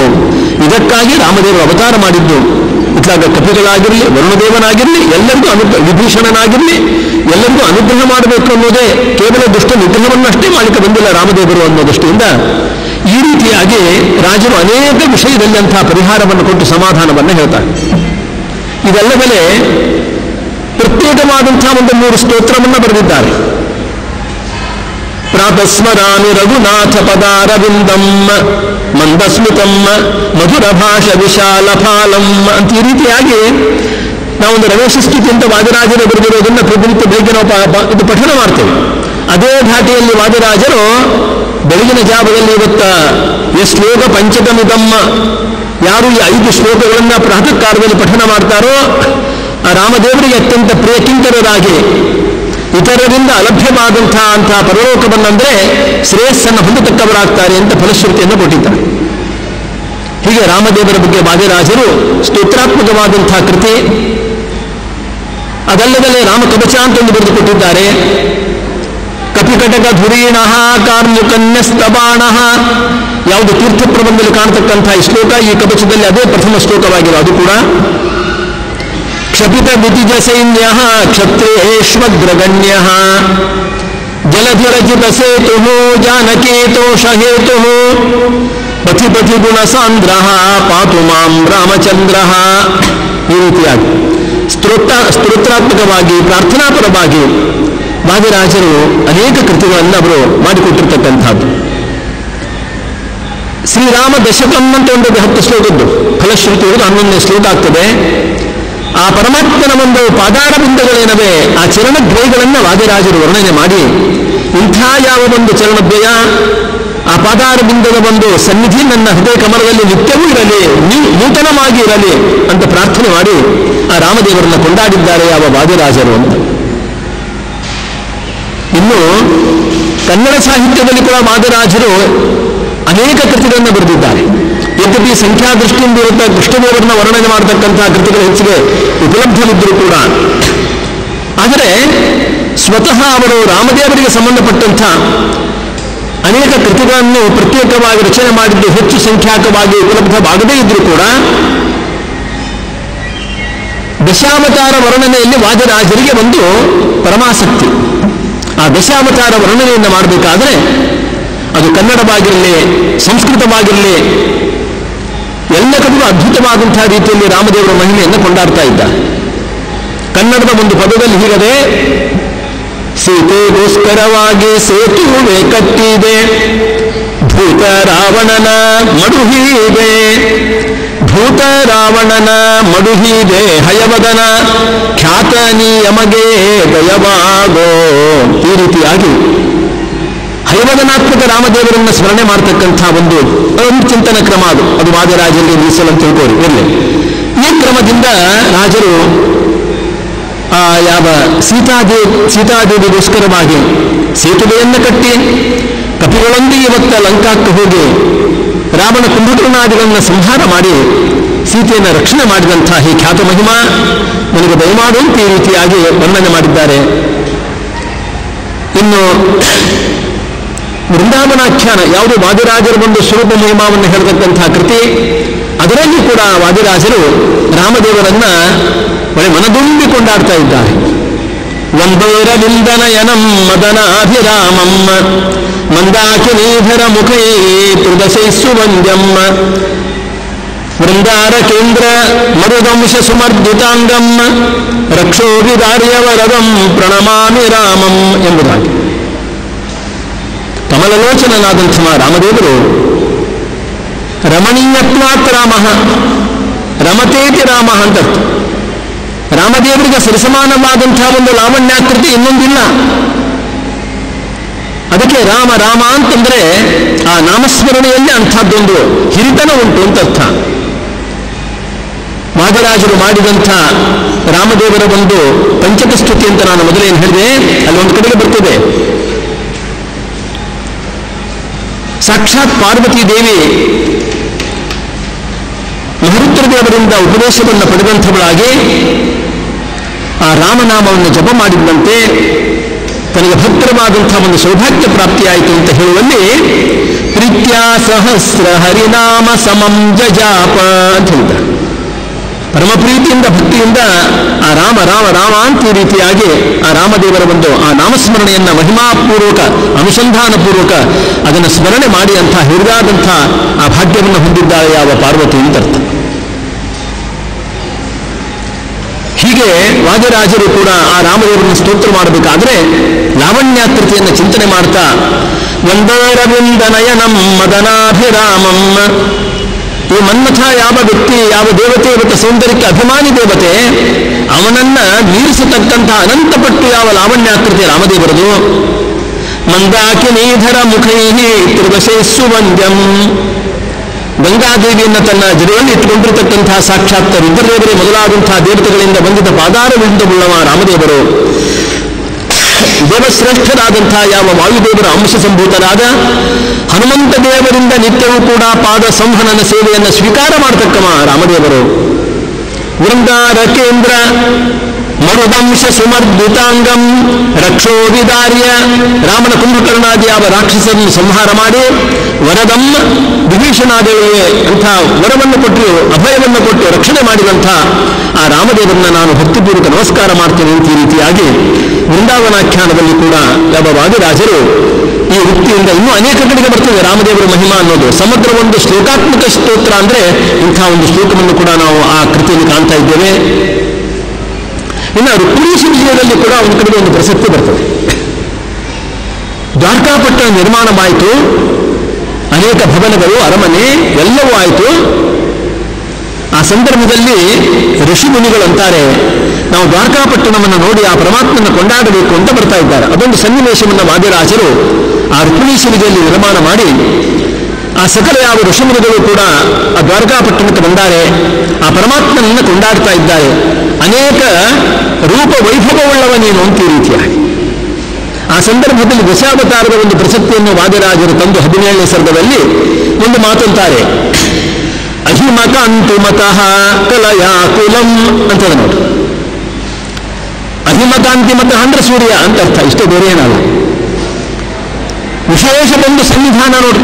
ರಾಮದೇವರು ಯಾವ ಸೂರ್ಯ ಕುಲದಲ್ಲಿ ಉತ್ಪನ್ನರಾದರಲ್ಲ, ಆ ಕುಲದ ವಂಶದ ಒಂದು ಕೀರ್ತಿ ಅಂತ ಅನ್ನೋದು ವ್ಯತನುತಾಧಿಕ ಭೂಷಿತ ಮಂಜಸ, ಅದರ ಕೀರ್ತಿಯನ್ನು ಇವತ್ತು ನೀವು ದಿಗಂತ ವಿಶ್ರಾಂತವಾಗುವಂತೆ ಅದನ್ನು ವಿಶ್ರುತವಾಗುವಂತೆ ಮಾಡಿದ್ದೀರಿ ಎಂಬುದಾಗಿ ತಿಳಿಸ್ತಾ, ಅಷ್ಟೇ ಅಲ್ಲ ದಶಾಶ್ಯನಾದಂಥ ರಾವಣನನ್ನು ಸಂಹಾರ ಮಾಡಿ ಕ್ಷಿತಿಸುತಾತಿ ಸುತಾಪಭಿದಾಕೃತಿ, ಭೂಮಿಗೆಂತೆ ಯಾವ ಸೀತೆ ಪ್ರಸಿದ್ಧಳಾಗಿದ್ದಾಳೋ ಅವಳಿಗೆ ಬಂದಿರತಕ್ಕಂಥ ಯಾವ ಒಂದು ಸುತಾಪವನ್ನು ಪರಿಹಾರ ಮಾಡಿದಂಥ ಒಂದು ಮನೋಹರಾಕೃತಿ ಅಂತ ರಾಮರೂಪವನ್ನು ಕೂಡ ಅಲ್ಲಿ ಚಿಂತನೆ ಮಾಡಿ ಆ ರಾಮಾತ್ಮಕ ಕೃಷ್ಣದೇವರನ್ನು ಸ್ತೋತ್ರ ಮಾಡಿದ್ದಾರೆ ವಾದಿರಾಜರು ಯಾವ ರುಕ್ಮಿಣೀಶ ವಿಜಯದಲ್ಲಿ ಅಂತ ಅರ್ಥ. ಇನ್ನು ತೀರ್ಥ ಪ್ರಬಂಧಕ್ಕೆ ಹೋದರೆ ದಕ್ಷಿಣ ಪ್ರಬಂಧ ಅಂತ ಬರ್ತದೆ. ಇರ್ತಕ್ಕಂಥ 4 ಪ್ರಬಂಧಗಳಲ್ಲಿ ಕನಿಷ್ಠ 13 ಶ್ಲೋಕಗಳಿಂದ ಸಾಕ್ಷಾತ್ ರಾಮದೇವರ ಸ್ತೋತ್ರ ಅನಿಸದೇ ಇದ್ರೂ ಕೂಡ ನಮಗೆ ಅವರಿಂದ ನಿರ್ಮಿತವಾದಂತಹ ಯಾವ ಒಂದು ಸೇತುವೆ ಇರಬಹುದು, ಧನುಷ್ಕೋಟಿ ಅಂತ ಯಾವ ಒಂದು ಪ್ರದೇಶ ಇರಬಹುದು, ಅದೆಲ್ಲವನ್ನು ಕೂಡ ರಾಜರು ಅತ್ಯಂತ ಅದ್ಭುತವಾಗಿ ವರ್ಣನೆಯನ್ನು ಮಾಡ್ತಾರೆ. ಅದು ಒಂದು ರಾಮದೇವರ ಸ್ತೋತ್ರ ಅಂತಲೇ ಪ್ರತ್ಯೇಕವಾಗಿ ಹೇಳಬಹುದು. ಹಾಗೆ ಗಂಗಾ ಸ್ತೋತ್ರ ಅಂತ ನಾವು ತೀರ್ಥಪ್ರಭುದಲ್ಲಿರ್ತಕ್ಕಂಥ ಆ ಸ್ತುತಿರೂಪವಾದಂತಹ ಶ್ಲೋಕ ಸಂಗ್ರಹಕ್ಕೆ ಹೇಳ್ಬೋದು. ವೆಂಕಟೇಶ ದೇವರಿಗೆ ಸಂಬಂಧಪಟ್ಟಂಥ ಶ್ಲೋಕಗಳ ಸಂಗ್ರಹ ಮಾಡಿದ್ದು ವೆಂಕಟೇಶ ಸ್ತೋತ್ರ ಅಂತ ಹೇಳ್ಬೋದು. ಅದೇ ರೀತಿಯಾಗಿ 13 ಶ್ಲೋಕಗಳನ್ನು ಇದು ರಾಮಸ್ತೋತ್ರ ಅಂತ ಹೇಳಿದ್ರು ಕೂಡ ತಪ್ಪಾಗಲಿಕ್ಕಿಲ್ಲ. ಆ ರೀತಿಯಾಗಿ ಪರಮಾತ್ಮ ದರ್ಭಶಾಹಿಯಾದ ಅಂತ ನಾವು ಇವತ್ತ ರಾಮಾಯಣದಲ್ಲಿ ನೋಡ್ತೇವೆ. ಯಾಕೆ ಭಗವಂತ ಈ ರೀತಿಯಾಗಿ ದರ್ಭಶಾಹಿಯಾದ? ವಾದಿರಾಜರಂತಾರೆ ಅದನ್ನ ಒಂದು ರೀತಿ ಉತ್ಪ್ರೇಕ್ಷೆ ಮಾಡ್ತಾರೆ. ಪ್ರಾಗ್ಜಘಾನ ತೃಣಮಪಿ ಅಸ್ತ್ರೀಭೂಯ. ಹಿಂದಕ್ಕೆ ಇವರು ವನವಾಸದಲ್ಲಿ ಇರಬೇಕಾದ್ರೆ ಇಂದ್ರನ ಮಗನಾದಂಥ ಯಾವ ಜಯಂತ ಶಾಪಗ್ರಸ್ತನಾಗಿ ಯಾವ ಕಾಗೆ ಒಂದು ರೂಪದಿಂದ ಹುಟ್ಟಿದಾಗ ಅಲ್ಲಿ ಒಬ್ಬ ಕಾಕಾಸುರ ಅನ್ನವ ಅವನ ಒಂದು ದೃಷ್ಟಿಯಲ್ಲಿ ಇದ್ದುಕೊಂಡು ಸೀತಾದೇವಿಯ ಸನಿಹಕ್ಕೆ ಬಂದವಳ ಎದೆಗೆ ಕುಕ್ಕಿದು. ಇದನ್ನು ನೋಡಿದಂಥ ರಾಮದೇವರಿಗೆ ಸಿಟ್ಟು ಬಂತು. ಕೇವಲ ಒಂದು ಹುಲ್ಲು ಕಡ್ಡಿಯನ್ನು ಇವತ್ತು ತಾನು ಸ್ವೀಕಾರ ಮಾಡಿ ಅದೇ ಒಂದು ಅಸ್ತ್ರವನ್ನಾಗಿ ಪರಿಣಮಿಸಿ ಅದನ್ನು ಪ್ರಯೋಗ ಮಾಡಿದಾಗ ಆ ಕಣ್ಣಿನಲ್ಲಿ ಕೂತಂಥ ಯಾವ ಒಂದು ಕಾಕಾಸುರ ಅವನು ನಾಶ ಹೊಂದಿದ. ಅವತ್ತಿನಿಂದ ಎಲ್ಲ ಕಾಗೆಗಳಿಗೂ ಕಾಣಲಿಕ್ಕೆ ಎರಡು ಬಿಂಬ ಕಂಡ್ರೂ ಕೂಡ ಅದು ಏಕದೃಷ್ಟಿನೇ ಅಂತರ್ಥ. ಈ ರೀತಿಯಾದಂಥದ್ದನ್ನು ನೋಡ್ತಾ ಇದ್ದೇವೆ. ಆದರೆ ಸಮುದ್ರದ ದಡದಲ್ಲಿ ಬೆಳೆದಿರ್ತಕ್ಕಂಥ ಯಾವ ಒಂದು ದರ್ಭೆ ಏನದೆ, ಒಂದು ಹುಲ್ಲು ಕಡ್ಡಿನೇ ಈ ಕೆಲಸ ಮಾಡ್ತಿರ್ಬೇಕಾದ್ರೆ ಅಸ್ತ್ರರೂಪವಾದಂತಹದ್ದು, ಇನ್ನ ಈ ಅಪರಿಮಿತವಾಗಿ ಬೆಳೆದಿರ್ತಕ್ಕಂಥ ಯಾವ ಈ ದರ್ಭ ಹುಲ್ಲು ಒಂದು ವೇಳೆ ಇವತ್ತು ಅಸ್ತ್ರ ಪರಿಣಾಮ ಹೊಂದೇ ಬಿಡ್ತೀವಿ ಅಂತಂದ್ರೆ ಏನಾಗಿರ್ಬೇಡ ಅನ್ನೋ ದೃಷ್ಟಿಯಿಂದ ಪರಮಾತ್ಮ ತಾನು ದರ್ಭಶಾಹಿಯಾದ ಅಂದ್ರೆ ಈ ಕ್ಷಣಕ್ಕೆ ಅದನ್ನ ಆ ಹುಲ್ಲನ್ನ ನಾನು ಅಸ್ತ್ರ ರೂಪವಾಗಿ ನಾನು ಉಪಯೋಗ ಮಾಡೋದಿಲ್ಲ ಅನ್ನೋ ದೃಷ್ಟಿಯಿಂದ ಯಾರಿಗೆ ಅಭಯ ಕೊಡ್ತಾ ಇದ್ದಾನೆ? ವಿಳಂಬವಾಗಿ ಬರಬಹುದಾದಂತಹ ವರುಣದೇವರಿಗೆ ತಾನು ಅಭಯ ಕೊಡುವಂತೆ ಕೊಡಲಿಕ್ಕಾಗಿಯೋ ಏನೋ ರಾಮದೇವರು ದರ್ಭಶಾಹಿಯಾದ ಅಂತ ವಾದಿರಾಜರು ಅಂತಾರೆ. ದರ್ಭಶಾಹಿ ರಾಘವ. ಯಾಕೆ ದರ್ಭಶಾಹಿ ಅಂತ ಇವತ್ತು ಪ್ರಸಿದ್ಧಿ? ಆ ದೇವಸ್ಥಾನಕ್ಕೆ ಹೋಗಿ ನಮಗೆ ದರ್ಶನ ಮಾಡ್ಕೊಂಡು ಬರ್ತೇವೆ. ಯಾಕೆ ಅಂದ್ರೆ ನೋಡ್ರಿ, ಅದನ್ನ ಇವತ್ತ ಒಂದೇ ಹುಲ್ಲು ಕಡ್ಡಿ ಇಲ್ಲ, ದರ್ಭದ ಹಾಸಿಗೆನೇ ಅಂದಮೇಲೆ ಎಷ್ಟು ಹುಲ್ಲು ಕಡ್ಡಿ ಇರಬಹುದು. ಒಂದೇ ಹುಲ್ಲು ಕಡ್ಡಿನ ಇಂಥ ಒಂದು ಪರಾಕ್ರಮವನ್ನ, ಇಂಥ ಒಂದು ಅಸ್ತ್ರ ಮಹಿಮಾವನ್ನ ತೋರಿಸ್ತಿರ್ಬೇಕಾದ್ರೆ ದರ್ಭಶಾಹಿ ಅಂತಂದ್ರೆ ಅಷ್ಟು ಹುಲ್ಲು, ರಾಶಿ ಹುಲ್ಲಿನ ರಾಶಿ ರಾಶಿ ಅದು. ಅಂಥದ್ದು ಇವತ್ತೇನಾದ್ರೂ ಪ್ರಯೋಗವಾಗಿಬಿಟ್ಟೆ ಆ ವರುಣನ ಗತಿಯನ್ನು ವಿಳಂಬವಾಗಿ ಬರ್ತಕ್ಕಂಥ ವರುಣನಿಗೆ ಹಾಗಾಗಬಾರದು, ಅನುಗ್ರಹ ಮಾಡಬೇಕು, ಅವನು ಕೂಡ ತನ್ನ ಭಕ್ತ ಅಂತ ಅನ್ನೋದನ್ನು ತಿಳಿಸಲಿಕ್ಕಾಗಿ ನಾನು ಈ ಕ್ಷಣದಲ್ಲಿ ಯಾವುದೇ ಇಂಥ ಒಂದು ಅಸ್ತ್ರವನ್ನು ನಿನ್ನ ಮೇಲೆ ಪ್ರಯೋಗ ಮಾಡುವುದಿಲ್ಲ, ನಾನು ವಾತ್ಸಲ್ಯ ಮೂರ್ತಿ ಅನ್ನೋದನ್ನು ತೋರಿಸ್ತಾ ಇದ್ದಾನೆ ಯಾವ ವರುಣದೇವರಿಗೆ ಅಂತ. ಹೀಗೆ ವಾದಿರಾಜರು ಆ ತೀರ್ಥ ಪ್ರಬಂಧದಲ್ಲಿ ಸ್ತೋತ್ರ ಮಾಡ್ತಾ ಕಪಿಗಳ ಒಂದು ಸಹಾಯದಿಂದ ಆ ಸೇತುವೆಯನ್ನು ಅವರು ಕಟ್ಟಿದ್ದಾರೆ. ಸರಿ, ಎಲ್ಲರೂ ಕೂಡ ಆ ಸೇತುವೆ ಎಂಥದ್ದು? ಅದು ರಾಮದೇವರೇ ಸೇತುವೆ ಕಟ್ಟಿದ್ದು ಅಂತ ನಾವು ಪ್ರಸಿದ್ಧಿ. ಅವರಲ್ಲಿ ಕಲ್ಲಿಟ್ಟಿತ್ತು ಅಂತ ನಾವು ಪ್ರಶ್ನೆ ಮಾಡಬೇಕಾಗಿಲ್ಲ. ಅವರ ಆಧ್ವರ್ಯತನದಲ್ಲಿ ಅವರ ಒಂದು ಕೃಪಾದೃಷ್ಟಿಯಿಂದ ಅನುಗ್ರಹ ಬಲದಿಂದಲೇ ಸಕಲ ಕಪಿಗಳು ಸೇರಿ ಅಂಥ ಒಂದು ಸೇತುವೆಯನ್ನು ಕಟ್ಟಿದರು. ಲಂಕೆಗೆ ಹೋಗಲಿಕ್ಕೆ ಎಲ್ಲರಿಗೂ ಅನುವಾಯಿತು. ಆ ಸಂದರ್ಭದಲ್ಲಿ ರಾವಣಾದಿಗಳೊಂದಿಗೆ ಇವತ್ತು ಯುದ್ಧ ಮಾಡಲಿಕ್ಕೂ ಕೂಡ ಅನುಕೂಲವಾಯಿತು ಅನ್ನೋದನ್ನು ನಾವು ನೋಡ್ತಾ ಇದ್ದೇವೆ. ಆ ರಾಮದೇವರ ಒಂದು ಮಾರ್ಗದರ್ಶನದಲ್ಲಿ, ಅವರ ಒಂದು ಮುಂದಾಳುತ್ವದಲ್ಲಿ, ನೇತೃತ್ವದಲ್ಲಿ ಕಟ್ಟಲ್ಪಟ್ಟಂತಹ ಈ ಸೇತುವೆ ಅನ್ನೋದೇನದೆ, ಈ ಸೇತುವೆ ಎಂಥದ್ದು? ಅಭವ್ಯವಾದದ್ದು, ಆತ್ಮೀಯರಿಂದ ಮಾತ್ರ ಗಮ್ಯವಾದದ್ದು. ವಾದಿರಾಜರು ಮಧ್ವ ಸಿದ್ಧಾಂತದ ಒಂದು ಯುವರಾಜರಾದ್ದರಿಂದ ಶ್ರೀಮನ್ ಮಧ್ವಾಚಾರ್ಯರ ಒಂದು ಶಾಸ್ತ್ರ ಅದಲ್ಲ, ಈ ಶಾಸ್ತ್ರ ಎಂಥದ್ದು ಅಂದ್ರೆ ಇದು ಪರಮಾತ್ಮನ ಒಂದು ಆದೇಶದ ಮೇರೆಗೆ ಹನುಮಂತ ದೇವರ ಮುಂದಾಳುತ್ವದಲ್ಲಿ ನಿರ್ಮಿಸಲ್ಪಟ್ಟಂತಹ ಸೇತುವೆಯಷ್ಟೇ ಮಧ್ವ ಸಿದ್ಧಾಂತ ಭದ್ರವಾದದ್ದು ಅಂತ ಈ ರೀತಿ ಅದಕ್ಕೆ ಹೋಲಿಕೆಯನ್ನು ಕೊಡ್ತಾರೆ. ಪಾರಾವಾರಾಖ್ಯರಮ್ಯೋಪನಿಷದಿ ವಿಲಸತ್ಸೇತವೇ ಸೂತ್ರ ಮಾತ್ರೇ ರಾಮೋ ವ್ಯಾಸೇನ ಸೇನಾನುಗತಿ ಫಲಕೃತೆ ದರ್ಶಿತೆ ರಾಮಭೃತ್ಯಃ ನಾನಾಸ್ಥಾನೋಪನೀತೈಃ ಹನುಮದಭಿನವ ಶ್ರೀಮದಾನಂದತೀರ್ಥಃ ತೇನೇ ಮಾನಾದ್ರಿಮಾನೈಃ ತಮಿಮಮತಿ ದೃಢಂ ರಮ್ಯಮಾತ್ಮೀಯ ಗಮ್ಯಂ ಎಂಬುದಾಗಿ ಅಪರಂಪಾರವಾದಂಥದ್ದು ಯಾವ ವೇದಾದಿ ಸಮುದ್ರಗಳು, ಅಂತಹ ಸಮುದ್ರಗಳಲ್ಲಿ ಒಂದು ಸೂತ್ರ ಅದು ನೋಡ್ರಿ. ವೇದವ್ಯಾಸ ದೇವರಿಂದ ನಿರ್ಮಿತವಾದಂಥ ಒಂದು ಸೂತ್ರ, ಅದು ಸೇತುವೆ ಇದ್ದಂತೆ. ಅಂದ್ರೆ ಇವತ್ತ ವೇದಾದಿ ರಾಶಿ ರೂಪವಾದಂತಹ ಒಂದು ಸಮುದ್ರವನ್ನು ಇವತ್ತ ಒಂದು ಸೇತುವೆ ಅನ್ನೋದು ಮಧ್ಯದಲ್ಲಿ ಕಟ್ಟಿದಾಗ ಆ ಸಮುದ್ರ ಮಧ್ಯದಲ್ಲಿ ಹೋಗಲಿಕ್ಕೆ, ಹೆಜ್ಜೆ ಇಡಲಿಕ್ಕೆ ಹೇಗೆ ನಮಗೆ ಸಾಧ್ಯವೋ, ಕೇವಲ ಹೆಜ್ಜೆ ಇಡೋದಲ್ಲ, ಅದರ ಅಗಲವನ್ನು ಕೂಡ ತಿಳ್ಕೋಬೇಕು ಅಂತಂದ್ರೆ ಕೇವಲ ಈ ಒಂದು ಸೂತ್ರವನ್ನಷ್ಟೇ ಅವಲಂಬನ ಮಾಡಿದರೆ ಸಾಲದು, ಮಧ್ವರ ಭಾಷ್ಯಾದಿಗಳನ್ನು ಅವಲಂಬನ ಮಾಡೇ ತೀರಬೇಕು ಅಂತ ಅರ್ಥ. ಯಾಕೆ ಅಂತಂದ್ರೆ ಅಪರಂಪಾರವಾದಂಥದ್ದಿದು. ಆ ಸೇತುವೆ ಎಷ್ಟು ಭದ್ರವಾಗಿ ಕಟ್ಟ್ಯಾರೆ, ಈ ಮಧ್ಯ ಸಿದ್ಧಾಂತವನ್ನು ಎಷ್ಟು ಭದ್ರವಾಗಿ ಕಟ್ಟ್ಯಾರೆ ಅಂತಂದ್ರೆ, ಯಾವ ಕಪಿಗಳು ಹನುಮದಾದಿ ಕಪಿಗಳು ಅಂದಿರಬೇಕಾದ್ರೆ ಬೇರೆ ಬೇರೆ ಬೇರೆ ಯಾವ ದಿಕ್ಕಿನಿಂದ ತಂದು ಅಲ್ಲಿ ಇಟ್ಟಿರ್ತಕ್ಕಂಥ ಒಂದು ಅಮಾನ ಅದ್ರಿ, ಅದು ಒಂದೊಂದು ಪರ್ವತಪ್ರಾಯವಾದಂಥ ಕಲ್ಲು ಬಂಡೆ ಅಂತ. ಅದರ ಮಾನವನ್ನ ಪರಿಮಾಣವನ್ನು ಎಷ್ಟೊಂದು ಹೇಳಿಕೆ ಬರೋದಿಲ್ಲ ಅಂತ ಅರ್ಥ. ಹಾಗೆ ಶ್ರೀಮನ್ ಮಧ್ವಾಚಾರ್ಯರು ಉಲ್ಲೇಖ ಮಾಡಿರ್ತಕ್ಕಂಥ ಒಂದು ಪ್ರಮಾಣದ ರಾಶಿ ಏನದೆ ಅದು ಇಂತಿಷ್ಟೇ ಅಂತ ಹೇಳಿಕೆ ಬರೋದಿಲ್ಲ, ಇಷ್ಟೇ ಪ್ರಬಲ ಅಂತ ಹೇಳಿಕೆ ಬರೋದಿಲ್ಲ. ಅದರ ಒಂದು ಗಾಂಭೀರ್ಯ ಇಷ್ಟೇ ಅಂತ ನಮಗೆ ಅದನ್ನ ಸೀಮಿತವಾಗಿ ಮಾಡಲಿಕ್ಕೆ ಬರೋದಿಲ್ಲ ಅಂತ ಅರ್ಥ. ಅದು ಅಮಾನಾದ್ರಿಯ. ಈ ರೀತಿಯಾಗಿ ಇಂಥ ಒಂದು ಅದ್ಭುತವಾದಂಥ ಒಂದು ಸೇತುವೆಯಂತೆ ಶ್ರೀಮನ್ ಮಧ್ವಶಾಸ್ತ್ರ ಉಂಟು ಅಂತ ಅನ್ನೋದನ್ನು ತಿಳಿಸ್ತಾ, ತೇನೇ ಮಾನಾದ್ರಿಮಾನೈಹಿ ತೇನೇ ಅಮಾನಾದ್ರಿಮಾನೈಹಿ ತಮಿಮಂ ಅತಿದೃಢಂ ರಮ್ಯಂ ಆತ್ಮೀಯ ಗಮ್ಯಂ. ಅಲ್ಲಿ ಯಾರು ಹೋದ್ರಲ್ಲಿ ಲಂಕೆಗೆ ಅಂತ ಸೇತುವೆಯನ್ನು ಕಟ್ಟಿದಾಗ ಯಾರು ಇವತ್ತು ರಾಮದೇವರಲ್ಲಿ ಹನುಮಂತ ದೇವರಲ್ಲಿ ವಿಶ್ವಾಸವುಳ್ಳವರು ಭಕ್ತಿ ಉಳ್ಳಂಥ ಯಾವ ಕಪಿಗಳಿದ್ರು ಅವರಿಗೆ ಮಾತ್ರ ಗಮ್ಯವಾಗಿತ್ತದು. ಹಾಗೇನೆ ಮಧ್ವರಾಜರು ತೋರಿಸಿದಂಥ ಒಂದು ಈ ತತ್ವ ದರ್ಶನ ಏನದೆ, ಈ ಮಾರ್ಗ ಏನದೆ, ಮಾರ್ಗದಲ್ಲಿ ಯಾರು ಹೆಜ್ಜೆ ಇಡಲಿಕ್ಕೆ ಆಸಕ್ತಿ ಉಳ್ಳವರಿದ್ದಾರೋ, ಶ್ರದ್ಧೆ ಉಳ್ಳವರಿದ್ದಾರೋ ಅಂಥವರಿಗೆ ಮಾತ್ರ ಮಧ್ವಶಾಸ್ತ್ರ ಅರ್ಥವಾಗ್ತದೆ, ಹೊರತು ಪಾಂಡಿತ್ಯಕ್ಕೆ ಮಾತ್ರ ಅದು ಗೋಚರಿಸೋದಿಲ್ಲ ಅಂತ ಅರ್ಥ. ಅನುಗ್ರಹದಿಂದ ಗೊತ್ತಾಗ್ತದೆ, ಅದು ಆತ್ಮೀಯ ಗಮ್ಯ ಆಗ್ತದೆ ಆ ಸಂದರ್ಭದಲ್ಲಿ. ಇಷ್ಟು ಮಧ್ವಶಾಸ್ತ್ರಕ್ಕೂ ಕೂಡ ಸೇತುವೆಗೂ ಹೋಲಿಕೆಯನ್ನು ಮಾಡಿ ರಾಮದೇವರು ಮಾಡಿದಂಥ ಒಂದು ಉಪಕಾರವನ್ನ, ಹನುಮದಾದಿಗಳು ಮಾಡಿದಂಥ ಯಾವ ಉಪಕಾರವನ್ನು ಕೂಡ ರಾಜರು ಕೊಂಡಾಡ್ತಾ, ರಾಮೇಶ್ವರದಲ್ಲಿ ಸ್ವಲ್ಪ ಹೊರಬದಿಯಲ್ಲಿ ಒಂದು ರಾಮದೇವರ ದೇವಸ್ಥಾನದೆ. ರಾಮ ಲಕ್ಷ್ಮಣ ಸೀತಾ ಹನುಮಂತ ದೇವರು ಸ್ವಲ್ಪ ಈ ಬದಿಯಲ್ಲಿ ಮುಖ ಹಿಂಗೆ ಮುಚ್ಕೊಂಡು ನಿಂತ್ಕೊಂಡು ಒಂದು ಪ್ರತಿಮಾ ಇದೆ.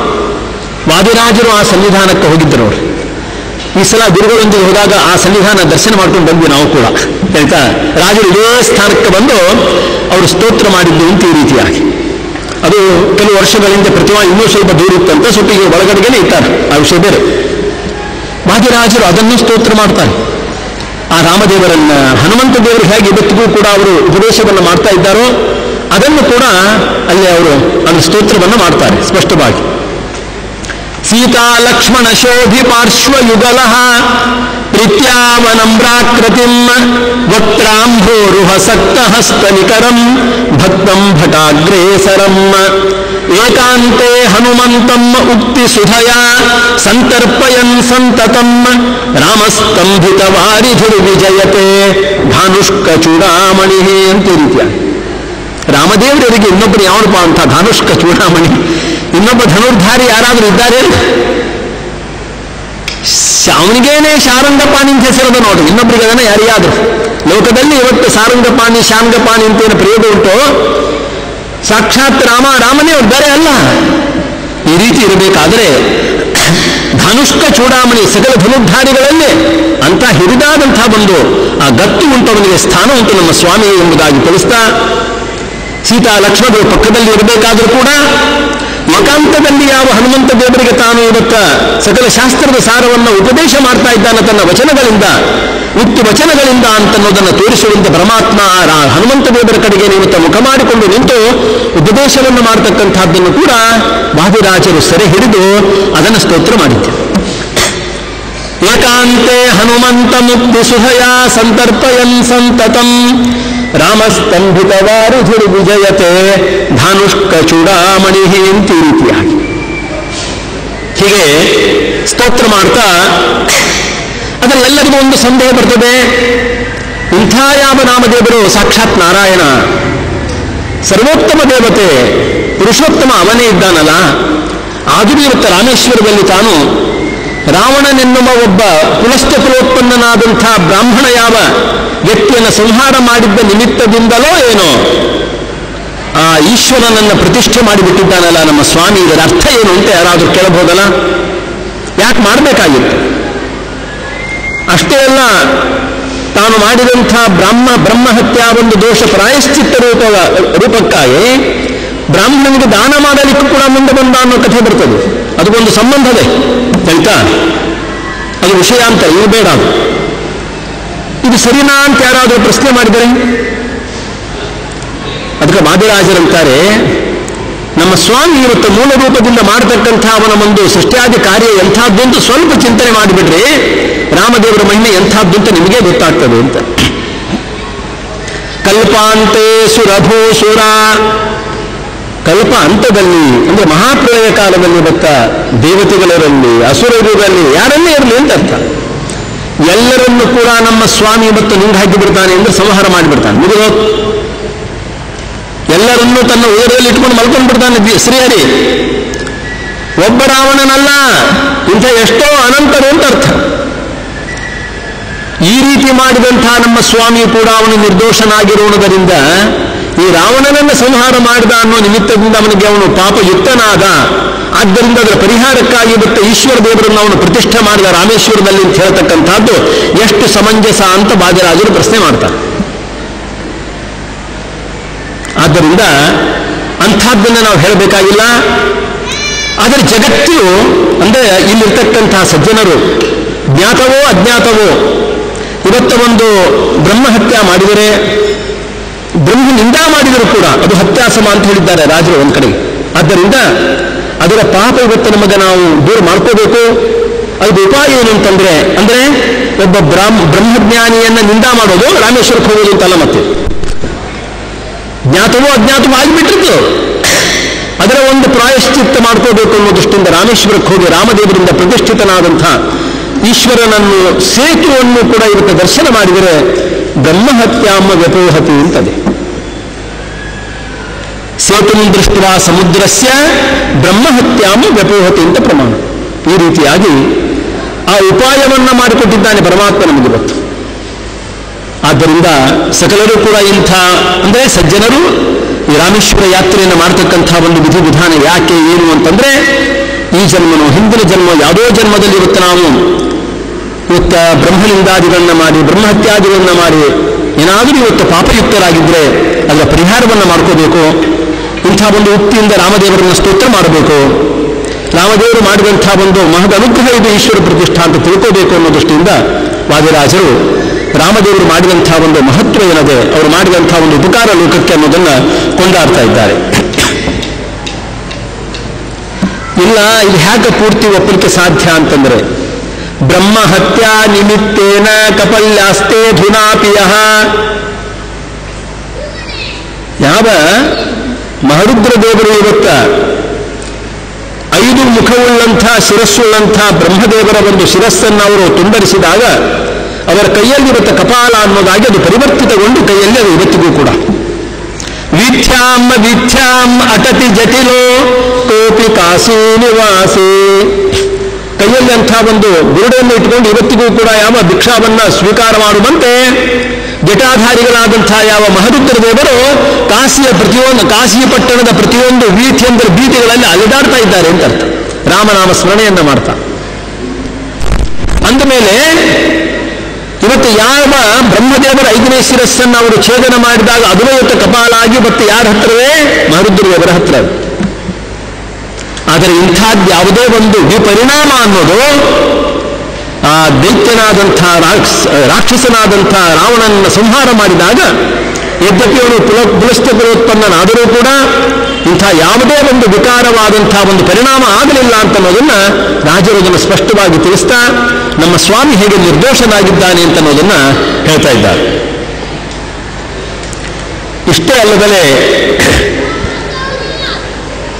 ಧನುಷ್ಕೋಟಿಗೆ ಬರತಕ್ಕಂಥ ಹಂತದಲ್ಲಿ ಅಲ್ಲಿ ರಾಮದೇವರ ಒಂದು ಪಾದ ದರ್ಶನ ಮಾಡುತ್ತೆ. ಎತ್ತರದಲ್ಲಿ ಹೋಗಿ ಅಲ್ಲಿ ರಾಮದೇವರ ಪಾದುಕೆ, ಆ ರಾಮದೇವರ ಪಾದುಕಾ ದರ್ಶನವನ್ನು ಮಾಡತಕ್ಕಂಥದ್ದು ಕೂಡ ಮಹಾ ಶ್ರೇಯಸ್ಕರವಾದದ್ದು.